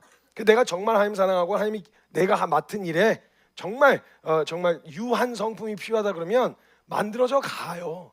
왜냐면 주님이 기뻐하시지 않으니까 기뻐하시지 않는 태도를 제하려고 하고 기뻐하시는 행동을 하려고 하는 건 자연스럽게 맺혀지는 거라 그거는 뭐 내가 애를 써서 그렇게 되면 믿음의 사람이겠지 이게 아니라 먼저는 뭐에 집중해야 되냐면 믿음의 형성, 관계에 집중하셔야 된단 말이에요. 거기에 집중하면 그 뒤에 딸려오는 거란 말입니다. 그래서 나의 어떠함에 있지 않다는 거 항상 기억하고 계셔야 돼요. 내가 다운이 되고 이거는 내가 주님 믿는 거하고는 상관이 없다. 그건 상관이 없는 일이다 생각하셔야 돼요. 그래서 관계가 형성이 되고 믿음이 형성되어지는 조건이 뭐냐? 첫 번째는 아까 이야기했던 대로 우리가 우리 편에서 믿으려고 하는 대상을 알고자 하는 소망이 있어야 돼. 알고자 하는 소망이 있어야 돼요. 알고자 하는 소망.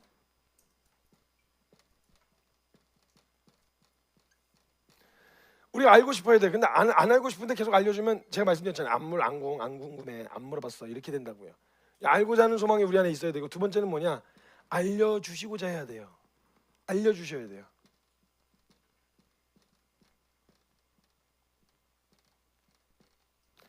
알려주시고자 하는 마음, 알려주시고자 하는 마음과 알고자 하는 소망이 만나면 관계가 형성되어집니다. 소개팅을 해도 만나보고 싶다, 알아가고 싶다 이렇게 됐을 때 만남이 지속되지 한쪽에서는 전혀 더 알고 싶지 않아 이렇게 되면 관계는 끝난단 말이에요. 양편 모두 이 마음이 있어야 되는데 일단 알고자 하는 소망이 있으신 우리 하나님은요, 우리 아시는 분이시니까 우리가 알려주려고 하지 않아도 이미 우리를 알고 계세요. 주님은 다 준비됐어요. 근데 이제 우리는 하나님을 전부 다 알지 못하니까 하나님이 우리에게 알려주시고자 하는 마음이 있어야 되고 우리가 알고자 하는 소망이 이렇게 만나게 되어지면 관계가 형성되어지는 거예요. 그 관계 안에서의 믿음이 이제 자라기 시작하는 거죠. 관계가 깊어짐에 따라 그 대상에 대한 신뢰와 믿음이 함께 자라게 되어진다는 거예요. 그래서 하나님께서는 이미 다 준비되어 주셨고 이 믿으려고 하는 대상에게 하나님 알려주시고자 하는 마음이 다 준비되셨다. 그럼 저와 여러분에게 딱 하나예요. 알고 싶은 소망감이 있으면 돼요. 주님 진짜 경험하여 알고 싶어요. 종교 생활 말고요, 기독교 교리 말고요, 진짜 주님 알고 싶어요. 하나님의 마음을 알고 싶어요. 그래서 그 사람과 이 사람과 인격과 인격 사이에서 관계가 깊어질 때 제일 중요하게 확인되어야 되는 게 뭐냐면요, 경험해야만 알 수 있는 것들 있죠. 만나서 그 대상이 내가 만난 누군가가 알려줘야만 알 수 있는 영역이 있어요.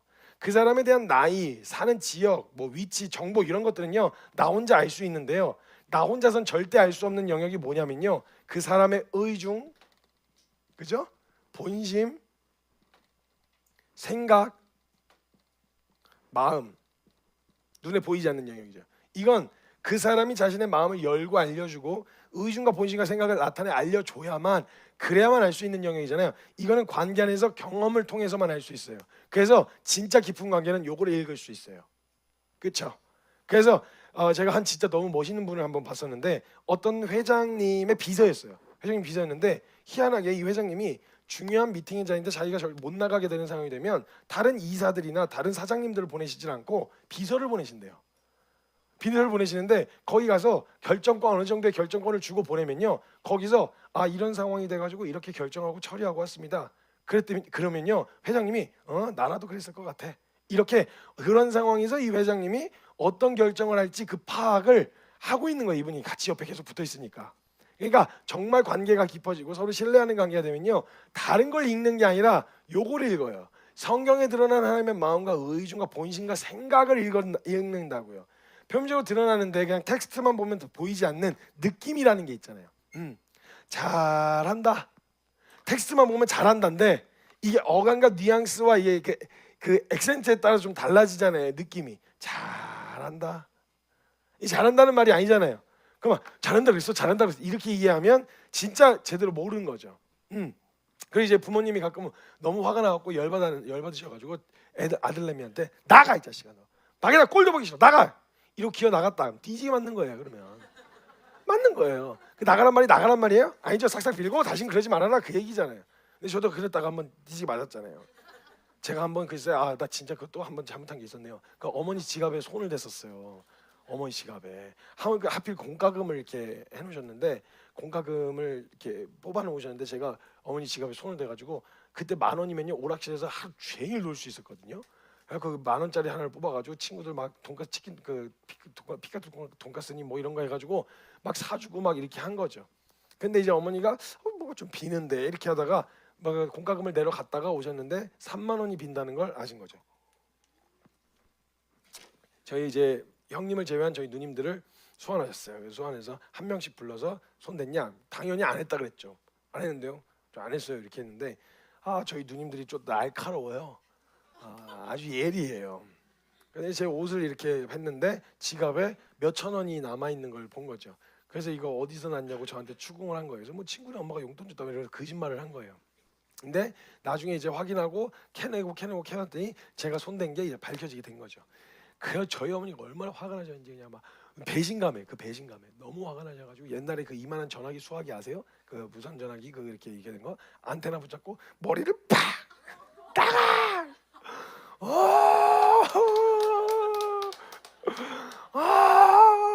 그래가지고 밖에 나갔다가 들어와! 어딜 나가! 그랬던 경험이 있었어요. 나가란 말이 아니죠. 나가란 말이 그냥 그 의중을 알아야죠. 의중을.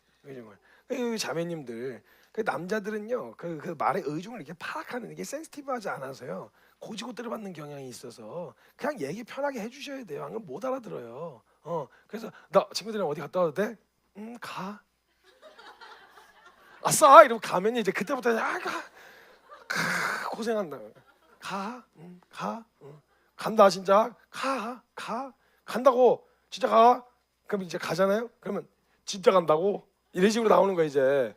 그러니까 본심과 의중과 생각과 마음을 알게 되어야 돼. 이걸 캐치해내면 이제 관계가 진짜 깊다라는 걸 알 수 있는 거죠. 그 이제 하나님과의 관계에서 하나님은 우리 이거 아시죠? 이걸 짚어내시잖아요. 이제 우리가 알아야 된다고요. 하나님의 마음, 성경 가운데 묻어 있는 하나님의 마음을 알 수 있어야 된단 말이에요. 그러니까 이 본심과 의중과 생각과 마음을 알게 되어졌을 때, 알게 되어졌을 때 진짜 그 관계가 깊고 그 관계를 이 신뢰 관계가 형성되어질 수 있게 되어진다라는 거예요. 보여지는 건 그냥 눈에 보고 보는 대로 그냥 알면 돼요. 근데 그 사람이 어떤 행동을 했을 때 딱 이 사람 뭔가 어렵구나, 지금 짜증나는구나. 이런 걸 금방 캐치해낼 수 있는 건 그 사람이 오랜 경험이 쌓였을 때 그런단 말이죠. 그래서 아무리 먹을 걸 갖다 주는데 그 그릇을 내려놓는 강도 있죠. 이거에 따라 뭐 잘못했구나 내가 지금 이런 거를 이렇게 파악할 수 있는 것처럼 관계가 오래 같이 경험이 쌓이고 깊어지면 요걸 확인할 수 있게 되어진다라는 거예요. 그 말에 칼이 뼈가 있다는 게 느껴지거나 내지는 이 사람의 의중을 파악하게 되어진다는 거죠.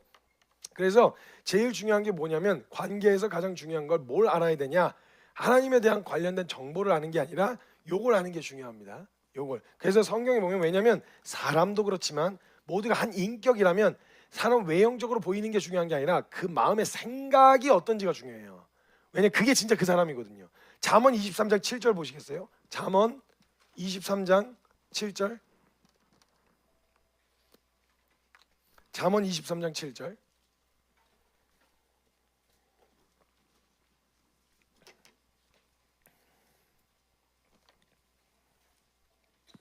잠언 23장 7절 읽겠습니다. 시작. 대저 그 마음의 생각이 어떠하면 그 위인도 그러한즉 그가 너에게 먹고 마시라 할지라도 그의 마음은 너와 함께하지 아니하며. 아멘. 그러니까 마음 없이 하는 그 모든 게 의미가 없다 이 말이에요. 마음이 없는데 그냥 잘해주는 것 자체가 중요한 게 아니라 마음이 딴 데가 있으면 다른 목적이면 잘해주는 게 아닐 수도 있다 이 말이에요. 그러니까 이걸 알아야 된다는 거예요. 근데 문제는 뭐냐면 이 의중과 본심과 생각이 이게 신뢰하려면 이게 깨끗해야 돼요. 이게 순전해야 된다고요. 순전한 의도, 순전한 목적, 순전한 마음, 순전한 본심, 순전한 생각. 근데 여러분 잘해주는데 남자들이 수작 한번 부려보려고 잘해주는 거면 그게 잘해주는 거냐고요. 아니죠. 그 의도와 의중과 본심과 생각과 마음이 음란한 거예요. 그러면 그 사람은 믿을 수 있는 대상이 아니라는 거죠. 그래서 사람은 믿을 대상이 아니란 말은 이게 위험한 생각을 가질 수도 있기 때문에 그런 건데 우리 하나님은 이 모든 것들이 다 우리를 향해 있는 순전함이기 때문에 그래서 하나님의 그 마음을 확인하고 알아가면 알아갈수록 그렇게 되어지면 우리 하나님을 더욱 신뢰할 수 있게 되어진다는 거예요. 이런 상황에서도 내가 이런 꼬라지인데도 하나님의 마음은 본심은 생각은 전혀 그렇지 않다. 그래서 하나님은 성경에서요 막 심판을 경고하시면서 말씀하시는 것 같은데 그 성경 말씀에 보면요 하나님이 약간 이중인격 같아요. 어떤 성경을 보면요 선지서에 보면은 막 이사야 선지자도 보고 예레미야 선지자도 보고 막 이렇게 선지서에 나타나는 하나님의 말씀을 보면요 이것들 다 쓸어버릴 거야, 다 죽여버릴 거야. 이러다 갑자기 그 다음 장에 나는 너희를 사랑해, 난 너희를 포기할 수 없어. 그다음 갑자기 다시 난 너희를 쓸어버릴 거야, 돌이키지 않으면 다 죽여버릴 거야. 이러다 갑자기 그러면 난 널 포기할 수 없어. 이래갖고 저 뭐 하는 거지? 헷갈려요. 막 왔다 갔다 하세요. 근데 하나님의 마음은 그 안에 그 표현을 하시면서도 애틋하게 부르시는 마음의 의중은 뭐냐? 살리고 싶은 거예요. 그리로 가면 죽는다는 거예요. 그대로 가면 너희 죽으니까 살리고 싶다는 거예요. 그래서 여러분 창세기 6장 8절 말씀에 보면요. 창세기 6장 8절 말씀에 보면 그 노아의 방주 사건이 나오는데 그때 하나님이 물로 심판하겠다. 너무 악해서 물로 심판하겠다고 말씀을 하십니다. 심판하실 때 말씀하시는데 그때 6장 8절 말씀에 보면 그러나 노아는 여호와께 은혜를 입었더라 이렇게 적혀 있어요. 그럼 맥락상 보면 이런 느낌이에요. 하나님이 막 심판하시는데 다 나쁜 놈들이라서 다 심판하시려는데 노아는 내가 넌 살려줄게. 넌 말 잘 들으니까 당대 의인이니까 내가 넌 살려줄게. 이런 느낌으로 받을 수 있잖아요. 흐름상 그렇게 느껴지잖아요. 근데요 원어에 보면 조금 느낌이 달라요. 어감이 달라요. 그 원어 성경에 보면 그 6장 8절 이렇게 적혀 있어요. 벤 노ach 마차 켄 베에네 아도나이. 이게 무슨 말이냐면 벤 노ach 그러나 노아는 마차 발견했다 켄 은혜를 베에네 아도나이 여호와의 눈 안에서. 무슨 말이냐면 심판을 말씀하시는 하나님의 그 엄미한 심판을 말씀하고 계시는데 엄한 표정을 지으면서 말씀하시는데 노아가 그 말씀을 하시는 하나님을 보는데 그 눈 안에 살리고 싶어 하시는 은혜가 보였다는 거예요.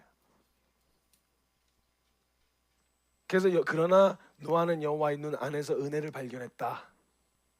살리고 싶어 심판을 말씀하시는데 노아는 뭘 들었냐? 살리고 싶어 하시는 하나님의 마음을 봤어요. 왜냐하면 심판 자체가 목적이 있으면 방주 만들려고 할 리가 없잖아요. 그리고 열어놓으셨거든요. 누구든 들어오라고. 근데 안 들어왔어요. 끝까지 안 들어왔어요. 마지막에 주님이 닫으셨어요. 사람이 닫을 수 있는 게 아니에요. 주님이 다 드셨어요. 돌이키지 않으니까. 살리고 싶어 하시는 하나님의 의중과 본심과 마음과 생각을 본 거예요. 나를 이용해 먹을 생각이나 이러면 이제 의심이 찾아 들어오면 신뢰 못 하거든요. 그 의중 가운데 다른 의도가 조금이라도 숨어 있다라는 걸 발견하게 되면요, 못 믿어요. 사람도 그렇게 의심이 찾아 들어오면 못 믿잖아요. 근데 이것이 정말 나를 위한 일이구나, 정말 나만 생각하는구나 라는 것이 알게 되어지면 성경 모든 것 가운데 하나님의 마음이 다 풀리게 되어지는 거예요. 이것도 나를 위한 말씀, 이것도 나를 위한 말씀. 그러면 이제 신뢰할 수 있게 되어진다는 거죠. 그래서 보여지는 마음의 중심, 의중, 본심이 다르거나 드러내기를 꺼려해서 감추고 숨기면요, 우리의 믿음은 헛것이 됩니다.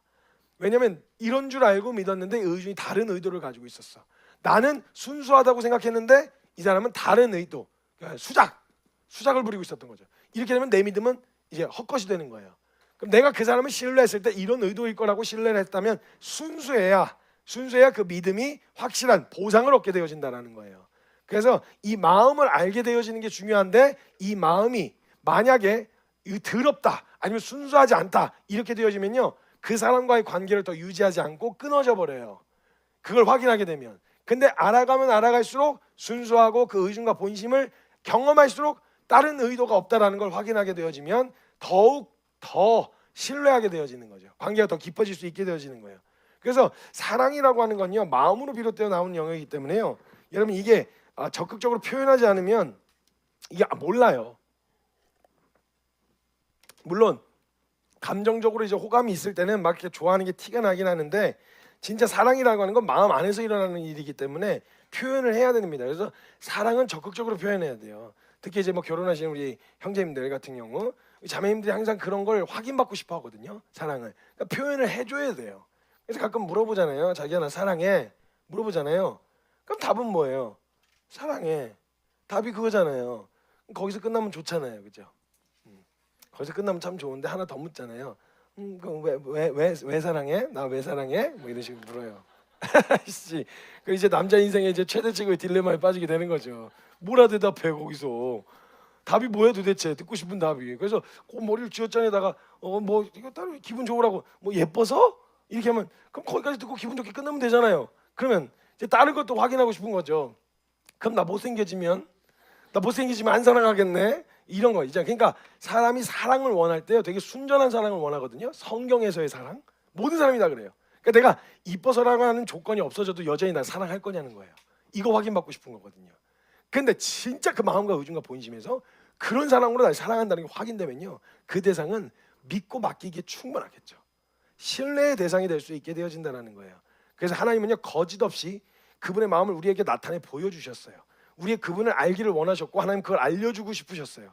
그래서 하나님이 믿음도 나타내 보여주시는 결정을 하신 하나님의 은혜가 아니면 안 된다고 말씀드렸던 이유가 뭐냐면, 이걸 우리가 알 수 있는 영역이 아니니까 하나님이 가르쳐 주신 거예요. 그래서 난 널 사랑하는데 정말 다른 의도 없어. 너를 위해서라면 내 모든 걸, 야 생각해봐라.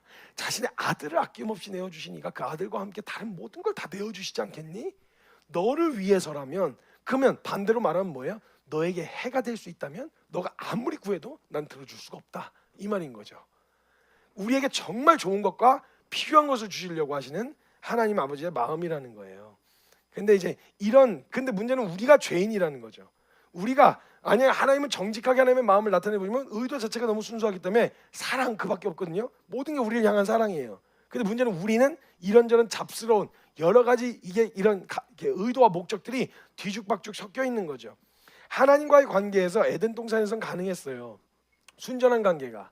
근데 문제는 에덴 동산에서 우리가 타락해서 완전히 저기가 이제 되어졌을 때, 완전히 범죄에서 죄인이 되었을 때는요, 제일 먼저 한 게 뭐예요? 숨기는 거였어요. 숨기는 거. 자신을 숨기는 거. 그래서 자꾸 정직하게 나아가는 게 그렇게 힘든 거예요. 왜냐면 우린 정직하게 까발리면 우리 의중이 드러나거든요. 하나님은 이걸 드러내시면 가장 순전하고 순결하신 것들만 나오는데, 우린 이걸 까버리면 우리가 죄인이어가지고 의중과 본질과 생각과 마음이 그냥 오픈돼 버리면 드러내기 너무 수치스럽고 부끄러운 것들만 드러나는 거죠. 그래서 정직하는 게 힘든 거예요. 그 겉으로 괜찮은 척, 깨끗한 척하는 거예요. 근데 주님이 뭘 보고 원하시는지 아세요? 여러분 만약에 관계 안에서요, 진짜 친한, 정말 나에게 다른 어떤 상황이 터져도, 내가 어떤 모습이어도 나를 사랑하고 나를 존중해 줄 사람한테만 오픈할 수 있는 내용들이 있어요.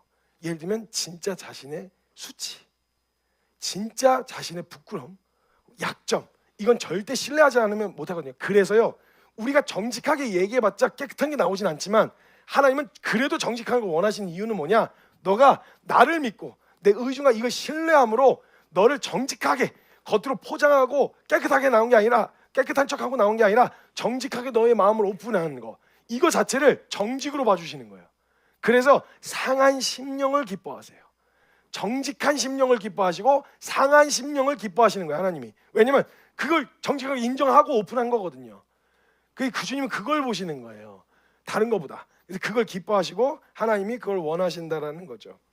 그래서 이 영역 안에서 우리가 정직하게 심령의 상태를 인정하면 죽을 것 같은 마음은 드는데 그걸 하나님을 신뢰함으로 고백하고 인정한 마음으로 받아주시는 거죠.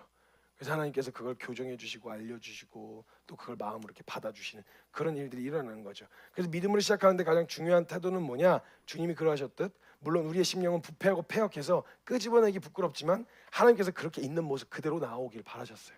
그대로 가요. 하나님, 저 사실은 이랬어요. 저 사실 이런 마음이 있었어요.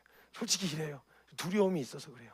수치스러워서 부끄러워서 그랬어요. 이렇게 깨트려서 나오는 모습을 차라리 기뻐하셨어요. 차라리. 왜냐하면 주님 다 알고 계셨으니까. 주님이 이거 아시는데 깨끗한 척하는 건 거짓이잖아요. 근데 주님이 이거 아시는데 사실은요, 저 이런 마음이었어요. 얘기하면 그 마음을 알고 계셨던 주님은 그걸 정직으로 봐주시는 거죠. 그래서 가장 싫어하시고 예수님이 가장 화 많이 내셨던 게 외식이었어요. 외식. 안 그런 척하는 거. 이거를 주님이 못 견디시는 거예요. 이걸 받아들이실 수가 없어요. 이걸. 그래서 그 마음 앞에서 드러난 나의 실상에 대해서 꾸밈없이 인정하는 태도가 우리 안에 있어야 돼요. 그래서 제가 마음에 대한 이야기는 중요하기 때문에 저 이 다음 시간에 다룰 거예요. 이 다음 시간에 이 믿음이 어디까지 믿어져야 되냐면 마음에까지 믿어져야 되는 영역이기 때문에 우리의 마음을 살펴보는, 이거 여러분 재밌으실 거예요. 왜냐하면 여러분이 그렇게 약간 심리로 이렇게 파헤치는 것처럼 여러분들 이렇게 일어났었던 그 반응들 있죠. 나한테 왜 이런 반응이 일어나죠?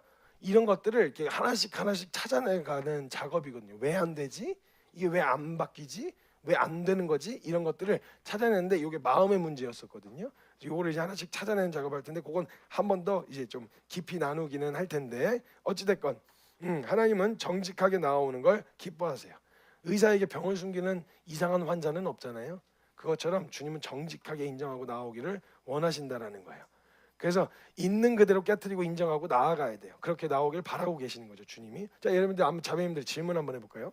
자, 남자친구 혹은 여자친구 혹은 남편이 있다고, 아니 여자친구 아니고 여자친구 있으면 안 돼요. 아주 혼나요. 여자인 친구는 괜찮은데 그거 아니야. 그거. 내가 죄에 대해서 한번 나중에 이야기 할 거야 이거. 이거 한번 찍고 넘어갑시다. 제가 말 실수한 김에 한번 찍고 넘어갑시다. 동성애라는 건요, 여러분. 이걸 뭐 인권이라는 말을 갖다 붙여갖고 뭘 대도 않는 소리를 자꾸 하는데요. 동성애라고 하는 건 여러 가지 죄, 우리가 죄인이니까 사실 그 죄인이 문제인 거지 행위가 문제는 아니라고 말씀드렸잖아요. 행위는 죄인이라선 맺혀지는 열매인 거죠. 근데요, 그 행위에 대하여 우리가 좀 소극적인 죄인의 반응이 있어요. 연약하여 넘어지는 것들은 소극적인 반응입니다.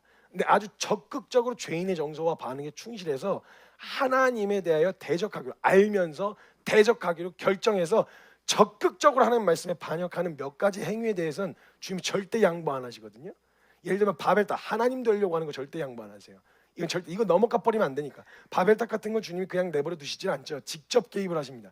직접 개입을 하시는 죄명 중에 하나가 동성애예요. 적극적인, 하나님의 말씀에 적극적인 반역이에요. 그래도 해야 되겠다. 내 원함 때문에 해야 되겠다. 여러분 이걸요, 동성에게 느끼는 여러 가지 감정적 정서들이 있습니다. 남자인 친구에게도 여러 가지, 그건 표현할 수 있는 표현들이 있어요. 감정을 해석할 수 있는 표현들이. 우정이라고 표현해도 되고요. 또 친한 우정이라고 표현해도 되는데 이걸 그 이상의 감정으로서 해석하고 성적인 매력까지 느끼면서 자신의 이걸 욕구까지 가게 되어진, 이거는요, 성경에서 저는 이거 이해 안 되는 사역자들 중에서도 이걸 갖다가 이걸 얘기하면서 성경 어디에 눈 씻고 찾아봐도 이걸 긍정적으로 해석할 수 있는 성경 구절이 없어요. 물론 우리가 논쟁하는 것 중에 대부분은요, 사역자들이 논쟁하는 것 대부분은 지금 이미 이렇게 벌어진 상황에서 동성애인 사람들을 어떻게, 그 죄인 건 대부분 다 동의한데 그 동의 안 하는 애들은 미친놈이에요. 그건 걔는 사역자 아니에요. 이 화인 맞은 놈들, 이건 그냥 확 가르마셔도 시원찮은 것들이 수많은 영혼들 이거 지옥에다 처박아 놓는 짓을 하는 거라고 이거. 그걸 동의 안 하는 애들은 그건 사역자도 아니고 뭣도 아니에요. 주님도 아니고 뭣도 아니에요. 말장난하는 거예요. 종교하고 비즈니스 하는 거야. 그건 걔는 급도 아니고 칠 것도 아니고, 많은 사람들 중에서 사역자들끼리 논쟁하는 것 중에 하나는 동성애인데, 예를 들면 성전환 수술을 한 사람을 어떻게 대할 거냐, 이런 건 좀 애매하잖아요. 신체적으로 구조를 바꿨어. 이 사람은 지금 여자로 대할 거야 아니면 남자로 대할 거야, 이런 부분에 대해서 이런 부분에 논쟁은 있을 수 있어요. 그러나 이 영역을 호의적으로, 혹은 이 사람들이 그럴 수 있어요, 그런 여러 가지, 죄인이 뭔들 못하겠어요. 뭔들 못하겠냐고. 별의 별짓 다 한다고 죄인들이. 그러나 그럴 수 있는데, 인간이 그런 감정에 찾아들을 수 있는데, 이걸 그래도 되는 것처럼 만들면 안 된다고요. 이거 사역자들 경우, 사역하시는 분들 계시면 이거 정확하게 알고 계셔야 돼요. 사람 죄인들 눈치 보다가, 죄인들 감정 배려하다가, 본질은 다 저기 다 날려먹고 죄인들 감정만 배려하고 귀에 간지럽혀주는 이야기만 하는 게 그거 어떻게 사역자입니까? 그냥 저기를 하지, 그냥 뭐 사람들 선동하고 저기 하는 것만 하지. 말씀에는 그런 말씀이 없잖아요. 이건 절대 그냥 넘어갈 수가 없는 이야기예요. 적극적으로 하나님 말씀에 대적하는 게 동성이에요. 이건 못 넘어. 욕을 먹어도, 이거 법 바뀌어도 저는 이거 얘기하고 다닐 거예요. 벌금을 물어도, 벌금 주시겠죠 주님이.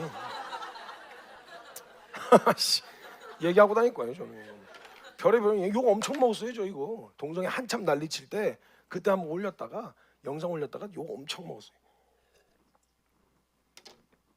이건 그냥 넘어갈 수가 없는 주제예요. 실수는 제가 해놓고 화는 제가 막 내고, 그죠? 뭐 얘기하다. 아니 자매님들, 남자친구 혹은 애인, 뭐 남편이 있다고 칩시다. 있다고 칩시다. 드라마 보셨잖아요. 뭐 그런 사람들 지금 없다 하더라도 있다고 한번 생각해보고 상상해보면서, 이건 진짜 속상하고 아프고 어렵고 힘든 때가 언제냐면, 뭔가 이렇게 뭐랄까, 그 잘못한 걸 감추려고 나한테 거짓말할 때, 뻔히 보이는 거짓말할 때, 이거 되게 속상하지 않아요? 나를 아무리 의도가, 내가 그걸 이야기하면은 힘들어할 것 같다고 생각해서 이라고 하더라도 나한테만큼은 좀 정직하게 이야기해 주길 바라지 않아요? 솔직하게 이야기해 주기를. 이게 진짜 사실 거짓말하는 게 드러나면 이제 그게 되게 마음 아프고 가슴 아픈 거란 말이죠. 근데 여러분, 진짜 이성에 대한 신뢰가 확 되어질 때 있잖아요. 그때가 언제냐면, 다른 건 모르겠는데 이 사람 나한테 거짓말은 안 해. 잘못한 거라도 잘못한 거 다 이야기하고, 이 사람 나한테 절대 거짓말을 안 해. 이게 이런 신뢰가 되는 대상이면 진짜 믿을만하죠. 그죠? 이 사람 절대 나한테 거짓말은 안 해. 물론 나는 당신한테 거짓말하고 싶지 않아. 그래서 맨날 잘못하면 그냥 일부러 잘못하면서 계속 이야기하고, 이런 건 이제 맞아야죠. 맞아야 되는데, 진짜 거짓말을 안 하려고 하는, 정직하려고 하는 이 마음이 오히려 뭐 잘못을 숨기는 것보다, 모르게 한 것보다 훨씬 더 여러분 안에 그냥 좀 뭐랄까, 마음으로 감동이 되기도 하고, 또 신뢰할 만하기도 하잖아요. 마찬가지. 우리의 마음이 깨끗하냐 아니냐 상관없이 주님 앞에서 정직하게 인정하는 걸 주님이 기뻐하신다는 거예요. 그래서 주님도 나는 사람을 외모로 보지 않는다, 나는 사람 중심을 보느니라, 마음을 본다고 이야기하셨단 말이죠. 그래서 하나님은요, 하나님을 사랑하는 백성들에게 외형적으로 드러나는 하나님에 대한 성품, 그 어떠함이 아니라 성경 곳곳에 하나님의 마음을 알려주고 싶어 하셨어요. 이렇게 관계가 형성되어지는 거예요. 이런 관계를 통해 믿음이 형성되어지는 거죠. 그런데 이 관계에 공도 들이지 않아, 공도 들이지 않고 시간도 들이지 않아, 관심도 없어. 근데 가끔 내가 필요할 때만 불러가지고 도와달래. 이러니까 믿음이 자라겠냐고요. 안 자라지. 하나님이 원하셨던 건 그 관계인데, 좀 관계를 하려고 그러면 부담스러워갖고, 아니. 그래서 제가 말씀드렸잖아요. 주차장에 은혜가 제일 넘친다고. 사람들이 교회에서 예배 드리고 나서 은혜가 제일 많이 있는 자리가 주차장이라고. 차 타고 가면서 은혜 다 놓고 가가지고 주차장에 은혜가 제일 많대요. 그래서 주차장까지는 주님하고 동행해요. 주차장에 동행한 다음에 계세요 하고 차 타고 예수님도 탈라 그러면 문 잠가. 야, 같이 가. 계세요, 여기 계세요. 다음 주에 제가 올게요. 그냥 같이 가지. 부담스러워요. 집까지 어디 같이 가죠? 아니, 야 이러면서 예수님이 이렇게. 그거 되게 서글픈 얘기 아닙니까? 거기서만 알고 싶은 거예요. 더 깊이 알고 싶지 않은 거죠. 더 시간을 보내고 싶어 하지도 않고. 아니, 도대체 거기에 이 관계에 공도 들이지 않고 시간도 들이지 않고 에너지도 안 쏟는데, 도대체 어떻게 이 관계가 깊어지고 거기에 비롯되는 생명력 있는 신뢰, 이게 어떻게 나오겠냐고요. 이 믿음이. 여기다 그러니까 믿어질 수가 없는 거죠. 그러니까 이 관계가 형성되지 않은 채 그 대상을 믿으려는 건 말도 안 돼요. 그 대상에게 무엇인가를 하려는 것도 굉장히 힘든 일이 돼요. 믿어지지 않는 사람에게 뭘 해보세요. 힘들죠. 그러니까 헌신이 고통스러운 거예요. 여러분, 제가 처음에도 말씀드렸지만요, 헌신은요 할 수밖에 없어요. 못 빼긴다니까요. 이 관계를 알게 되어지고 그 자리에 뛰어드는 일에 그렇게 살지 말라 그러면 살지 않는 게 오히려 고통스러운 거예요. 와, 헌신하는 사람들 보면서 대단합니다. 어우, 정말 대단한 사람이에요. 이렇게 생각할 필요가 없어요. 안 되는 거예요. 못 빼기는 거예요. 진짜 이걸 그렇게 뛰어들지 않고는 못 빼기는, 이런 마음이 찾아 들어오게 될 수밖에 없는 거예요. 헌신은 해야만 해서 하는 게 아니라 할 수밖에 없어서 하는 거예요. 할 수밖에 없어요. 내려놓아야만 해서 억지로 내려놓는 게 아니라 더한 가치를 발견해서 내려놓을 수밖에 없는 거예요. 이게 내려놓음이고 이게 헌신이란 말이죠. 그래서 만약 이 관계가 형성되지 않은 채 그 대상을 위해서 뭔가 하려고 하지 마세요. 제가 말씀드리지만 여러분 여러 가지 책임을 맡고 계시다면 책임은 다 하셔야 되겠죠. 그러나 하나 그게 여러분의 믿음이라고 여러분 스스로 위안 삼지 마세요. 만약에 자신 없으시면요, 다른 거 다 내려놓는 한이 있더라도 먼저 여기에 집중하셔야 돼요. 여기에 서로를 향한 꾸밈 없는 마음. 그래서 하나님께서 제일 싫어하시는 게 외식이라고 말씀드렸죠. 그래서 여러분 진짜 사람의 의중과 본심과 생각과 이걸 알게 되어졌을 때 사람이 이렇게 이렇게 신뢰가 되어진단 말이죠. 그래서 여러분도 이게 드러나요. 언제 드러나냐면 여러분 쿠팡이나 이런 데 가서 물건 살 때 있잖아요. 물건 살 때 일단 같은 예를 들면 가습기를 산다. 가습기가 딱 클릭해서 나오잖아요. 그럼 여러분은 같은 가격대에서 사기로 결정하는데 가장 도움을 많이 주는 게 어떤 그 판매자의 글, 어떻게든 팔려고 써놓은 판매자의 글을 보면서 신뢰하시고 사시나요? 아니면 그걸 사봤던 사람들이 쓴 후기가 많이 달려있는 거, 그 후기가 좋은 것들 보고 그걸 보고 사시나요? 후기죠. 왜 그래요? 판매자는 어떻게든 팔아야 되는 목적이 있잖아요. 의중과 본심이 있잖아요. 근데 후기를 쓴 사람들은 아무런 목적이 없거든요. 그걸 써서 자기가 취할 이득이 없거든요. 그러니까 진짜 솔직한 심경을 담은 거예요. 그러니까 더 신뢰할 만하죠. 다른 목적과 의중이 없으니까. 그러니까요, 막 이만큼 판매자가 적어놔도요, 밑에 별 5개 중에 별 1개 딱 해놓고 사지 마세요, 돈 날림 이렇게 적어놓잖아요. 그럼 살까 말까.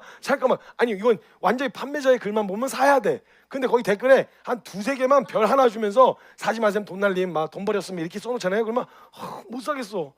이렇게 망설이잖아요. 왜냐면 그 말이 더 신뢰가는 이유는 뭐냐면 다른 의도가 없거든요. 이걸 알게 되어야 신뢰할 만한데, 이 의중을 정확하게 다른 의도와 목적이 없이 정말 나를 위한 일이다, 나를 위한 것이다 라는 걸 시간이 지나면서 내 모든 상황 가운데서 하나님이 나를 향하신 마음을 경험하여 알아갈 때마다 하나님 정말 신뢰할 만한 분이시다, 야 정말 내 인생 맡기기에 충분한 분이시다, 이걸 경험하여 알게 되어진다는 거예요. 그래서 다른 제자들을 불러서 설명할 때 예수님에 대해서 많은 설명을 하지 않았어요. 경험하라 그러죠. 그래서 come and see, 와서 네가 봐라, 직접 경험해라. 예수님에 대해서 장황 설명한다고 그거 감동받고 올 게 아니고 네가 와서 직접 봐야 된다, 이렇게 말씀하셨던 거예요. 그래서 하나님께서도요, 복음이 증거될 때 복음을 되게 맛깔스럽게 증거할 수 있는 변호인을 두신 게 아니고요, 그걸 보고 듣고 경험한 증인을 두신 거예요. 증인을 통해서 이 복음이 증거되기를 원하셨어요. 잘 설명해내는 사람들이 아니라 투박하더라도 모자라더라도 진짜 경험한 사람들이 있죠.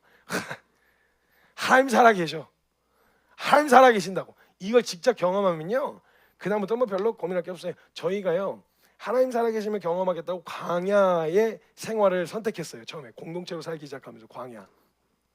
이 세대, 저와 저 또래의 세대에서도 하나님께서 먹이시고 어려운 시절 주님이 채우시고 먹이셨던 이야기들의 간증이 많잖아요, 우리 선배들을 보면. 근데 그게 무용담처럼 들리면 안 되잖아요. 그 주님 오늘날 돌아가셨어요? 우리 세대는 그렇게 일 못하세요? 나이 드셔서 홍해 못 가르시냐고. 그 나이 드셔가지고 홍해 왕년에 내가 홍해도 갈랐는데 야 개천도 힘들다 요즘에는 막 이래가지고 막 무리하시면은 막 그러세요? 아니죠. 동일하게 살아계신 하나님이시잖아요. 그럼 그분을 믿는 믿음이라면 농도는 더 짙어지면 짙어졌지 옅어질 수는 없잖아요. 그래서 제가 그 믿음의 싸움들 실험하면서 하나님을 경험하고 나서는 공동체로 함께 살면서 이 시대에 증명하자. 이 세대에서도 광야를 경험한 세대가 있고 오늘날도 주님이 그렇게 하실 수 있다는 거 한번 증명해보자. 이래가지고 멋있는 포부를 밝히면서 여기 광야 생활을 하자고 시작을 했어요. 그래갖고 재정 원칙을 별째 무슨 일이 있어도 빚을 지지 않는다. 저희 할부도 빚으로 봤어요. 그래서 저희가 차가 지금 허락해 주신 차가 8대가 있는데 8대 다 어떤 물건 중에서 할부가 없어요, 하나도. 정수기 같은 거 있잖아요, 렌탈해 갖고 쓰는 거. 그거는 이제 그냥 하는 거는 하는데, 렌탈해서 쓰는 건 하는데 할부의 개념을 안 써요. 왜냐면 주님이 언제든지 떠나라고 하시면 말씀에 순종해야 되는데 빚이 있으면 나중에 다 갚고 털어야 되잖아요. 그래가지고 저희는 다 플러스예요. 장비들 주님이 허락해 주신 것들 빚 하나도 없어요. 뭐 할부로 구매한 거 없어요. 빚이 없어요. 그래서 저희 코로나 때 고생 안 했어요. 저는 너무 좋았어요, 코로나 때 소식이. 그래서 저희는 저희가 하던 일이 그거여서 가지고 저는 그냥 계속 훈련만 했었거든요. 빚을 지지 않는다. 그다음에 저의 개인적 원칙, 재정 원칙이 뭐였냐면 고정적인 후원을 안 받는 거였어요. 고정적인 후원. 제가 이걸 받다 보니까 제가 그 날짜를 기다리고 있더라고요. 기도 안 하고. 그래가지고 제가 원래 처음에 고정적으로 후원해 주신 분이 계셨는데 연락을 드렸어요. 저는 안 될 것 같습니다. 제가 자꾸 날짜를 기다리네요. 그 액수가 조금 바뀌면 예상했었던 그 액수만큼만 생각해요. 제가 믿음을. 그래서 아예 이걸 안 받기로 제 개인의 원칙은 여전히 그래요. 제가 8년 동안 저희 공동체가 이 원칙을 따랐어요. 공동체 원칙을. 이제 이게 상황이 이렇게 주님이 열어주시는 사역들과 이렇게 해서 바뀌면서 그 일에 동참하실 분들 함께 동참하시라고 했는데 그래서 저는 후원 계좌도 저희 오픈을 안 했었어요. 그러니까 지금이 알려졌으니까 그나마 그런데 안 알려졌을 때는 더 적극적으로 알렸어야 됐는데 안 알렸어요 저희. 그래서 헌금을 한다고 후원하시려고 하시잖아요. 헌금하기 진짜 빡셌어요 저희가. 전화번호도 어디가 있는지 알 수가 없고 찾아도 간신히 찾아갖고 전화를 하잖아요. 그럼 저희가 안 알려주고 계좌를 안 알려주고 저희 일주일 동안 리더십과 함께 결정한 다음에 회계 담당 간사가 결정하고 나중에 연락드리겠습니다. 헌금을 헌금답게 쓴다는 원칙이 있어가지고 저희가 헌금 쓸 준비가 안 되면 헌금 안 받는 것이 있었어요. 무슨 배짱으로 이러고 사냐고. 수십 명이 같이 공동생활을 하는데 무슨 배짱이. 저도 이게 제정신이었나 싶어요. 근데 그랬거든요. 그래가지고 이런 식으로 살면요 광야, 자 먹이시고 입히시는 거. 그렇지만 게을러서는 안 된다.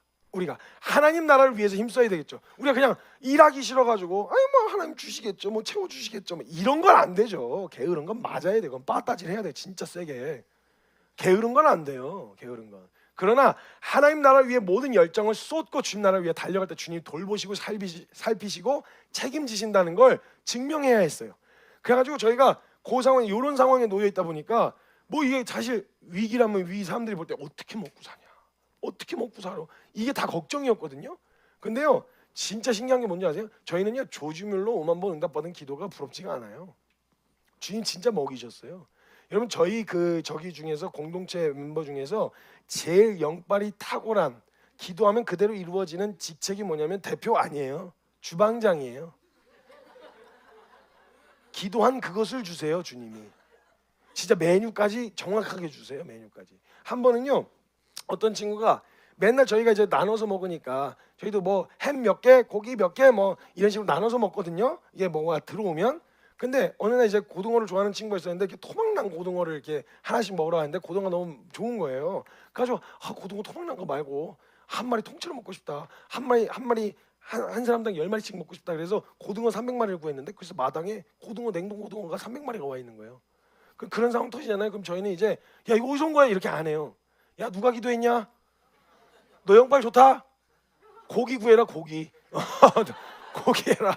너 영빨 괜찮다. 그리고 주방장이요 기도해서 쌀을 구할 때 뭐 예를 들면 140kg를 달라고 구하잖아요. 그러면 주님이 정확하게 140kg 주세요.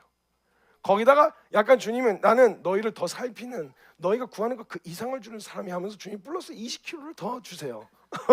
주님이 20kg 옛다 더 덤으로 이렇게 하고 주세요. 이렇게 먹고 살았어요 저희. 한 번은 막 진짜 먹을 게 떨어져갖고 진짜 그런 시간이 있었거든요. 별의별 생각 다 들더라고요. 근데 그 상황에서 이렇게 막 나가려고 문을 열려고 하는데 앞에 문이 뭐가 걸려. 봤더니 누가 뭐 음식이랑 쌀이랑 놓고 갔어. 그러니까 누구한테 알린 것도 아니. 그리고 저희가 원칙 중에 광야 원칙 중에 하나가 사역의 필요를 외부로 알리지 않는다가 있거든요.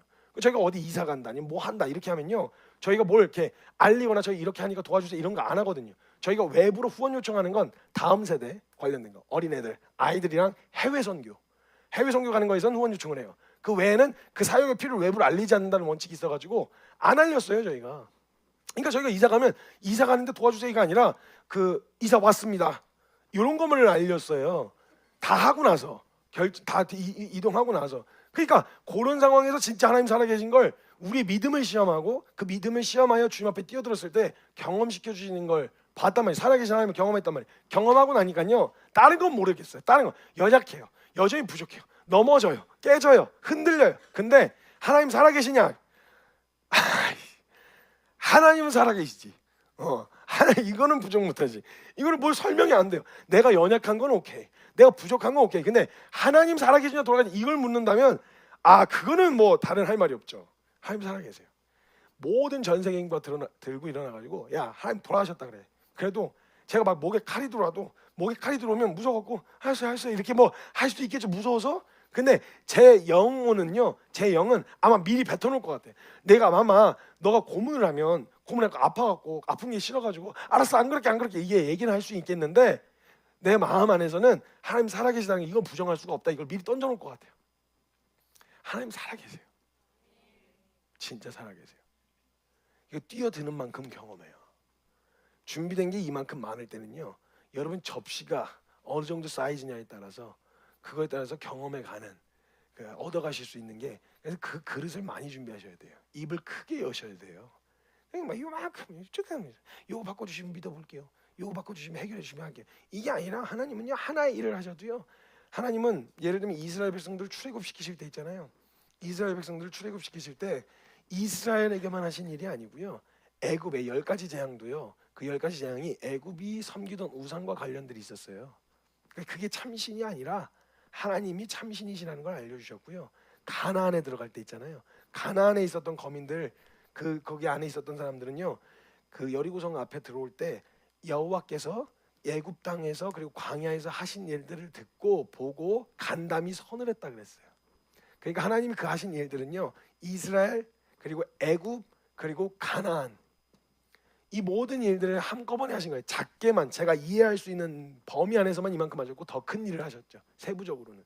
이것처럼 주님 눈앞에 펼쳐져 있는 이 작은 상황 하나가요, 사실은 어떤 퍼즐인지 알 수가 없을 수 있어요. 이해가 안 될 수도 있고요. 근데 하나의 퍼즐판이 이렇게 있으면요, 어떤 퍼즐들은요, 여러분 퍼즐을 딱 하실 때 뭐 100조각, 100피스, 뭐 200피스짜리 뭐 퍼즐 좋아하시는 분 계세요? 전 안 좋아해요. 전 싫어요. 막 그냥 보면 머리 아파요. 근데 일단 아들 때문에 어쩔 수 없이 좀 큰 피스의 퍼즐을 해봤던 적이 있었는데, 여러분 퍼즐 딱 엎으면 여러분 제일 먼저 어디부터 맞추시나요? 그죠? 이렇게. 이것처럼 여러분 인생 가운데 해석이 잘 되는 인생의 조각들이 있어요. 그래서 여기 있는 것들은 바로바로 맞춰지잖아요. 그러니까 여러분 인생 가운데 이건 주님이 이걸 알려주시려고 주신 거구나, 이건 이걸 알려주시려고 주신 거구나, 이건 여기, 나머지 여기 있는 거구나, 이렇게 금방 파악이 되는 인생의 퍼즐들이 있거든요, 상황들이.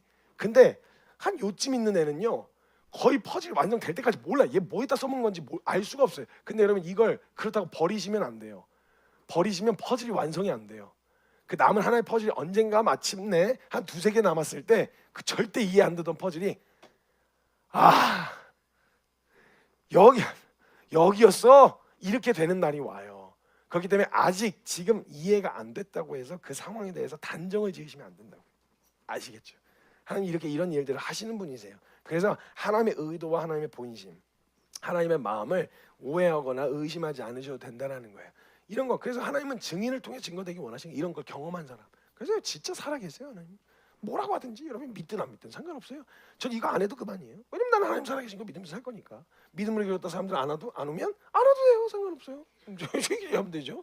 그럼 저희는 왕왕 저희 사역자들끼리 이거 다시 해요, 한 번씩.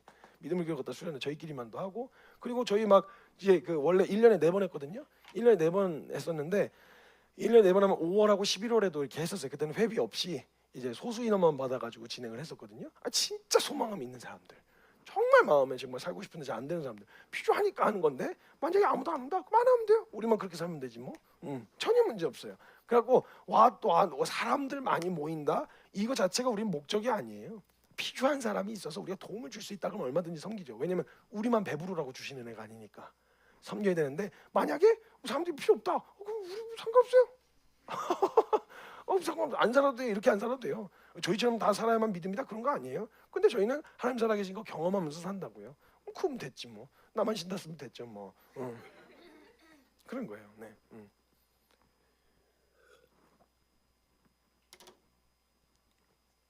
그래서 사람과 사람 사이 안에서 다른 게 아니라 이 마음을 서로 알아야 된다는 거죠. 내면, 보이지 않는 영역, 즉 내면을 더 궁금해하는 거예요. 저 사람이 나를 뭐라고 생각할까? 어떤 마음일까? 그 사람 마음 알고 싶은 거죠. 웃는다고 해서 웃는 게 나한테 관심 있나? 뭐 이렇게 생각하기엔 단정하면 이르잖아요, 그죠? 단정하면 안 돼요. 그 사람의 정말 마음을 속마음을 확인하기 전까지 나보고 웃었어, 두세 번 눈 마주쳤어, 막 이렇게 해가지고 이거 혼자 착각인 경우가 많아요. 그렇기 때문에 그거보다는 속마음을 더 궁금해해야 된다는 거죠. 그러니까 진짜 민망한 상황이 될 수가 있어요. 조심하셔야 돼요. 이게 뭐 강의를 듣다가 주변에 기지키다 이렇게 한번 뭐지? 두 번, 보는 눈이 있어가지고 진짜 피곤해. 진짜 이런 거 하려고 온 거 아닌데 진짜. 세 번 이 정도 되면 마음 있나 보다 해서 벌써 자기가 단정하는데 착각인 경우가 많아요. 아니 착각이에요. 그냥 그렇게 생각하시면 돼요. 착각이에요. 그러니까 마음을 정확하게 확인하기 전까지는 여러분 단정하시면 안 된다는 거예요. 그래서 사람들은 이제 서로 마음 요게 아는 게 중요하다. 믿음의 형성은 관계의 형성과 비례한다. 동의가 되시죠? 근데 그 관계의 형성에서 가장 중요한 건 뭐냐? 그 사람의 외형, 보여지는 그 사람의 정보가 아니라 의심과 본심과 마음과 생각을 아는 게 중요하다. 근데 사람들 안에서는 이게 아무래도 의도가 순수하지만은 않기 때문에 순수하지 않음을 밝히는 게 정직이 되잖아요. 나 사실 다른 마음 갖고 있었어. 나 사실 다른 이런 생각이 있었어. 이렇게 해도 정직이 되잖아요. 근데 이 마음을 하나님과의 관계에서는 하나님의 마음, 우리를 향한 변함없으신 사랑을 확인하는 거.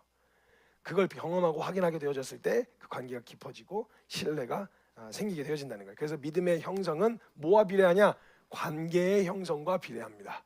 믿음의 형성은 관계의 형성과 비례하다는 거. 그럼 이제 관계가 중요하다는 거 알았어. 그럼 관계에 초점을 딱 맞춰보자는 거예요. 그때 가장 먼저 살펴봐야 되는 게 있는데 뭐냐면 하나님과의 관계가 어떻게 시작될 수 있냐는 거죠. 하나님과의 관계가. 자, 관계가 믿음의 형성은 관계의 형성이라는 걸 알았어. 그러면 관계가 이제 형성되어야 되잖아요. 그럼 이제 하나님과 나 사이의 관계가 어떻게 형성되어질 수 있냐는 거예요. 성경의 근거의 팩트만 얘기하면요, 우리가 잘했든 못했든 잘 살았든 못 살았든 그런 거하고는 전혀 상관없이 우리의 현재 꼬라지로는 하나님과의 관계가 형성이 불가능해요. 왜? 죄인이었으니까. 그렇죠? 하나님의 성품은 거룩하십니다. 거룩하시는데 하나님 거룩하신 하나님은 죄를 용납하지 못하세요. 근데 문제는 내가 죄인 그 자체이란 말이에요. 절대 이 관계가 형성될 수가 없는, 만날래야 만날 수가 없는 로미오와 줄리엣 같은 관계예요. 안 되는 거예요. 견우와 직녀 같은 거죠. 만날 수가 없어요. 절대로. 그래서 이 상황인 채로 이대로 가면 하나님 앞에 나아가면 죽어요. 심판하실 수밖에 없는 거죠. 그래서 이 관계가 시작되어지려면 전제가 있어야 되는데 뭐냐면 복음입니다. 복음, 십자가. 요걸 지나지 않고는 하나님과의 관계가 시작이 안 돼. 그래서 어제 십자가를 이야기한 거예요. 십자가를 이걸 찍고 통과해야만 그래야 하나님과의 관계가 제대로 된 관계가 시작이 될 수 있기 때문에 복음에 대한 이야기를 먼저 할 수밖에 없는 거예요. 죄인이 의인이 되는, 고아가 아들이 되는, 창녀가 신부가 되는 이 완전한 일을 이루신 복음이 전제가 돼 있어야 나와 하나님과의 관계가 시작이 될 수 있다는 거예요. 근데 이 복음 없이 믿음 생활을 한다고 하는 사람들이 많을까요, 적을까요? 많아요. 우리는요, 이 복음에 대한 경험 없이 진짜 내가 죄인인 걸 깨닫고 그래서 그 은혜로 살게 되어졌다는 이 복음의 경험이 없이 신앙생활을 한다고 생각하는 사람이 많을까요, 적을까요? 많다고요. 저 여러분은요. 그래서 이 관계가 시작되려면 꼭 있어야 되는 중간에 중보, 이게 요 안에서 그 사이를 이어주는, 이 완전 막힌 담을 완전히 막혀 있는, 나아갈 수가 없는 요 사이를 이어주는 중보자가 필요합니다. 이 중보자가 누구냐면 예수님이에요. 예수님을 만나야 돼요. 그래서 요한복음 14장 6절에 요한복음 14장 6절 예수님 말씀하시는 거예요. 내가 곧 길이요 진리요 생명이니 나로 말미암지 않고는 아버지께로 갈 자가 없느니라. 못 간다는 거예요. 하나님과의 관계가 시작이 안 돼요. 그래서 예수님이 오신 거예요. 그럼 하나만 물어봅시다. 여러분 예수님 만나셨나요? 여러분 예수님 만나셨죠? 정말 만나셨죠? 아멘 소리가 점점 줄어들죠? 진짜 정말 만나셨나요? 여러분 예수님을 진짜 제대로 만났다는 말이 어떤 말이냐면요, 많은 사람들이 예수님을 다양한 루트로 경험을 하게 됩니다. 예수님 공생의 사역 때 어떤 사람은요 예수님을 치료자로 만났어요. 그래서 내 병을 치료해 주신 분으로 만나게 된 거죠. 그래서 그 사람에게 예수님은 치료자 예수님이었어요. 그리고 어떤 사람은 무지한 자신을 일깨우시고 깨우쳐 주시는 스승 예수님, 선생님 예수님으로 만났어요.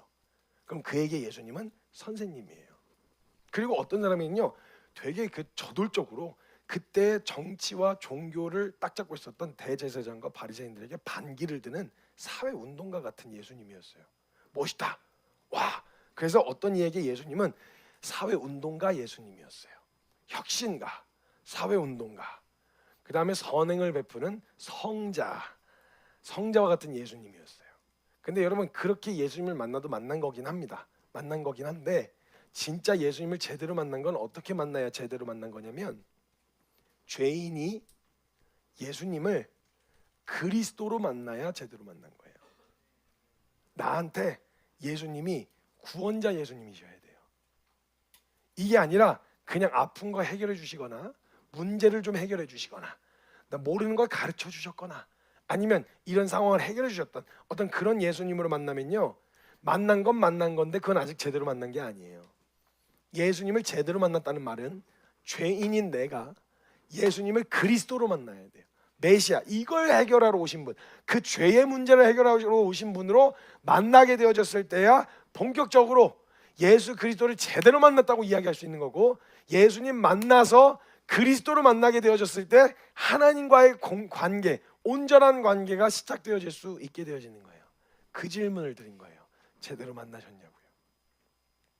예수님을 그리스도로, 문제를 해결해 줄 분 말고, 치료자 말고, 선생님 말고, 위로자 말고 예수님을 그리스도로 만나셨냐고요.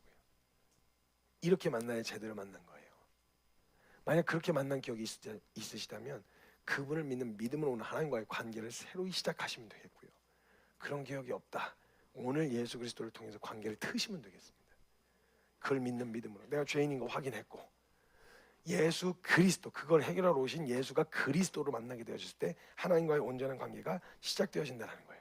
그 예수 그리스도 만나시는 시간이 되셨으면 좋겠습니다. 이 시간 같이 좀 기도합시다.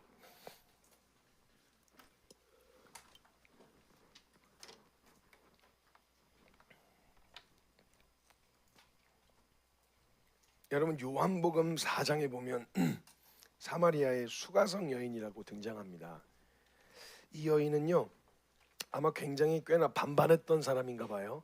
그때 당시에 결혼 한 번 이상 하기가 어려운데 5번이나 했던 거 보면 아마 주변에 남자가 끊이지 않았던 것 같아요.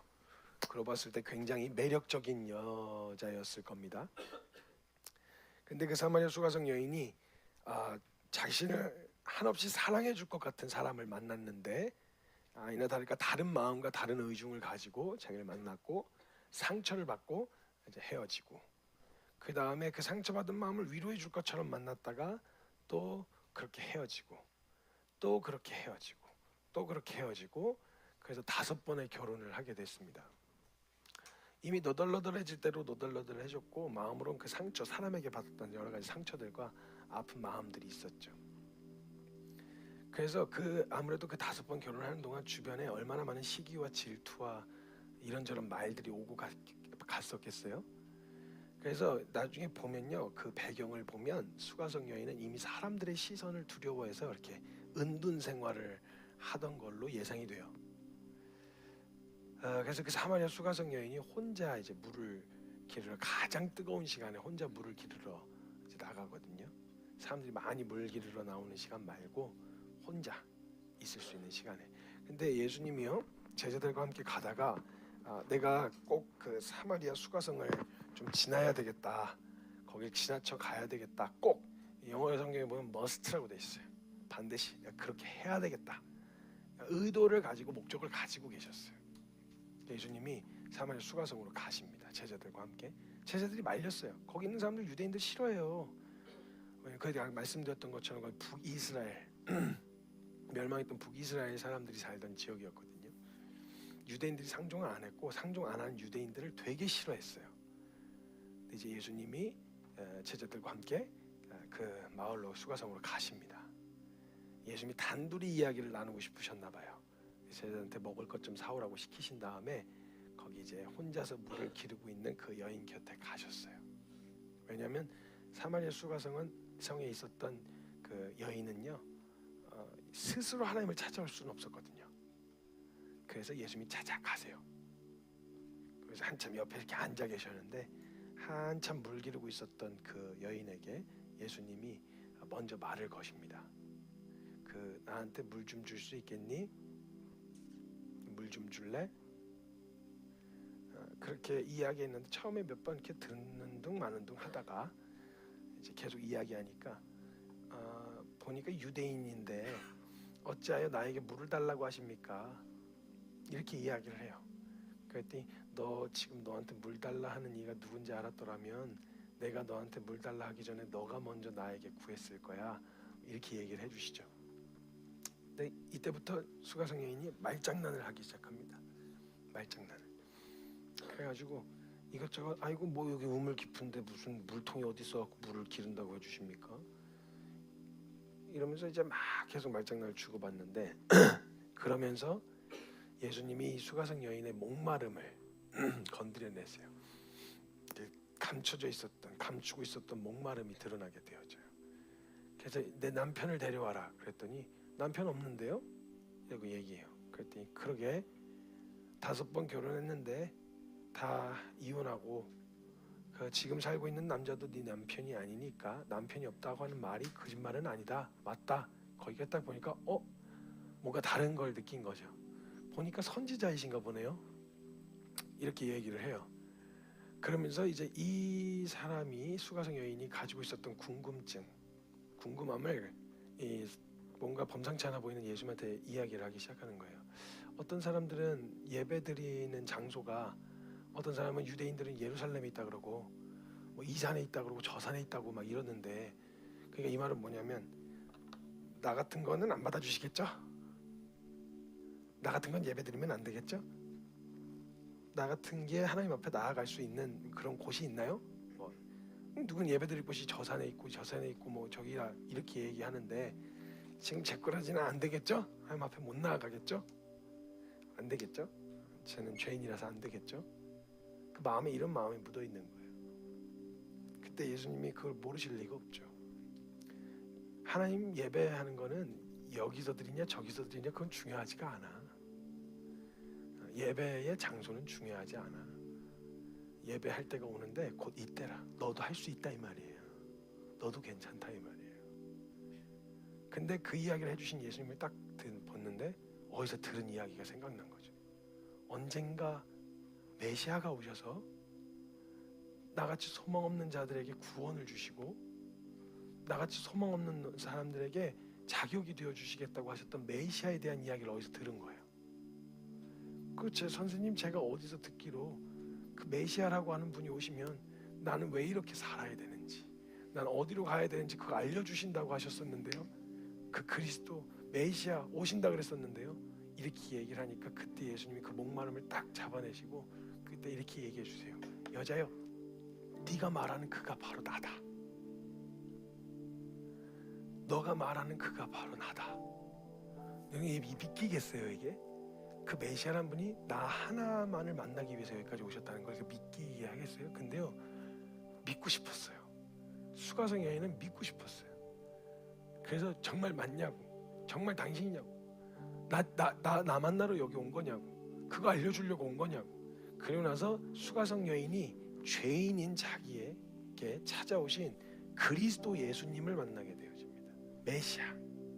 그러니까요 이 여인의 여러 가지 문제와 상황들 그대로 남아 있었어요.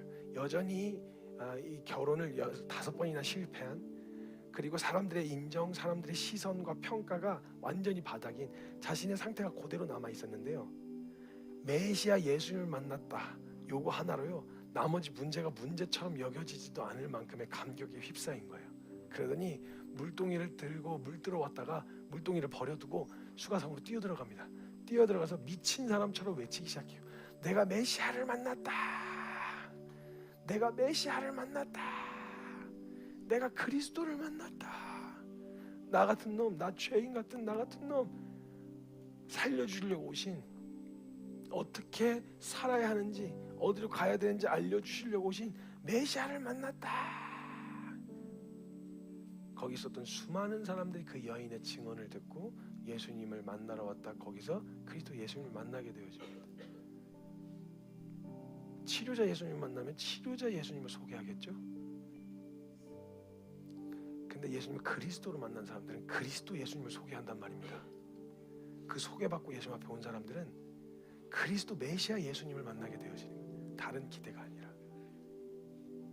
여러분, 궁금한 거, 질문하고 싶은 게 있습니다. 여러분, 정말 예수님을 그리스도 예수님으로, 메시아 예수님으로 만난 적이 있으시냐고요? 만약 그런 기억이 없으시다면 여러분, 기회입니다. 주님은요, 어느 때라도 그리스도 예수 주 이름 부르면 구원을 얻게 하시겠다고 하셨어요. 이 말은 뭐 그냥 천국 들어가게 알아서 주께 천국에 티켓을 주시겠다 이 말이 아니라 하나님 앞에 나아갈 수 있는 진짜 영원한 생명의 길이 이제 열리게 되어진다는 거예요. 오늘 주님 앞에 함께 서실 수 있었으면 좋겠습니다. 이미 그걸 붙들고 계셨던 분들은 더 확실하게 붙드시면 돼요. 근데 내 기억 속에 내가 예수님을 메시아로 만나본 적이 없어. 문제를 해결해 주실 분으로는 생각을 했었는데 내 죄를 이미 해결하신 그리스도 메시아 예수님으로는 만나본 적이 없어. 그러면 여러분, 다른 거 다 체면이고 나발이고 다 내려놓고요, 그거 먼저 붙드셔야 돼. 주님, 저 그리스도 예수님 만나게 해주십시오. 만나게 해달라는 그 기도를 어쩌면 기다리셨을지도 몰라요. 여러분 눈앞에 와 계십니다. 그냥 여러분 마음에 가까이 와 계십니다. 마음을 열고 예수님, 죄인인 저를 살리러 오신 그리스도 예수님, 제 마음의 주인으로 모시겠습니다. 이게 바로 고백하는 영접의 기도예요. 하나님, 내 마음에 들어와 주셔서 이제 제 삶을, 실제로 자격 없는 저의 삶을 책임져 인도하여 주십시오. 이게 우리 예수님을 마음에 영접한다는 믿음의 기도이거든요. 여러분, 하셨던 분들도, 이미 그렇게 결정하신 분들도 다시 한번 확증하는 기도로 주님 앞에 나아가실 때, 주님, 예수님을 그리스도 예수님으로, 저의 메시아 예수님으로 믿기로 결정합니다. 죄인인 자가 그리스도 예수님을 그리스도로 만나게 되어진 이 역사적인 일이 오늘 제 삶 가운데 있게 하여 주시옵소서. 우리 그런 마음으로 함께 기도하며 나아갈 때 여러분 마음의 결정, 마음을 활짝 열고 예수 그리스도를 마음에 모시기로 결정하는, 믿기로 결정하는 믿음의 기도를 올려드리도록 하겠습니다. 함께 주님 이름 한번 크게 부르짖고 기도하며 나아갑니다. 주여! 하나님, 우리가 주님 앞에 알아서 찾아갈 수가 없어서 이곳까지 와주신 하나님의 은혜에 감사드립니다. 하나님, 참 죄송한 것은 그렇게 찾아와 주신 예수님을 너무 오랫동안 모시지 않고 우리 마음 문 밖에서 거기 있게 해드려서 참 죄송합니다. 하나님, 우리 마음의 문을 열고 다른 정말 의도 없이 우리 사랑하셔서 오신 그 예수 그리스도의 은혜, 그 마음의 문을 열고 주님 모시기로 결정합니다. 늦게 열어드려 참 죄송합니다. 하나님, 죄인인 우리를 위해 예수가 그리스도로 오신 이 사실을 믿습니다. 하나님, 이 주신 생명으로 말미암아 시작되어질 하나님과의 가장 아름다운 동행, 기대되어지고 꿈꾸며 행복한 걸음을 시작해 보려고 합니다. 주님, 우리를 떠나지 마시고 세상 끝날까지 함께하여 주시옵소서. 이 넘치는 은혜를 허락하신 주님께 모든 영광과 존귀를 올려드리며 살아계신 우리 구주 예수 그리스도의 이름으로 감사하며 기도드리옵나이다. 아멘.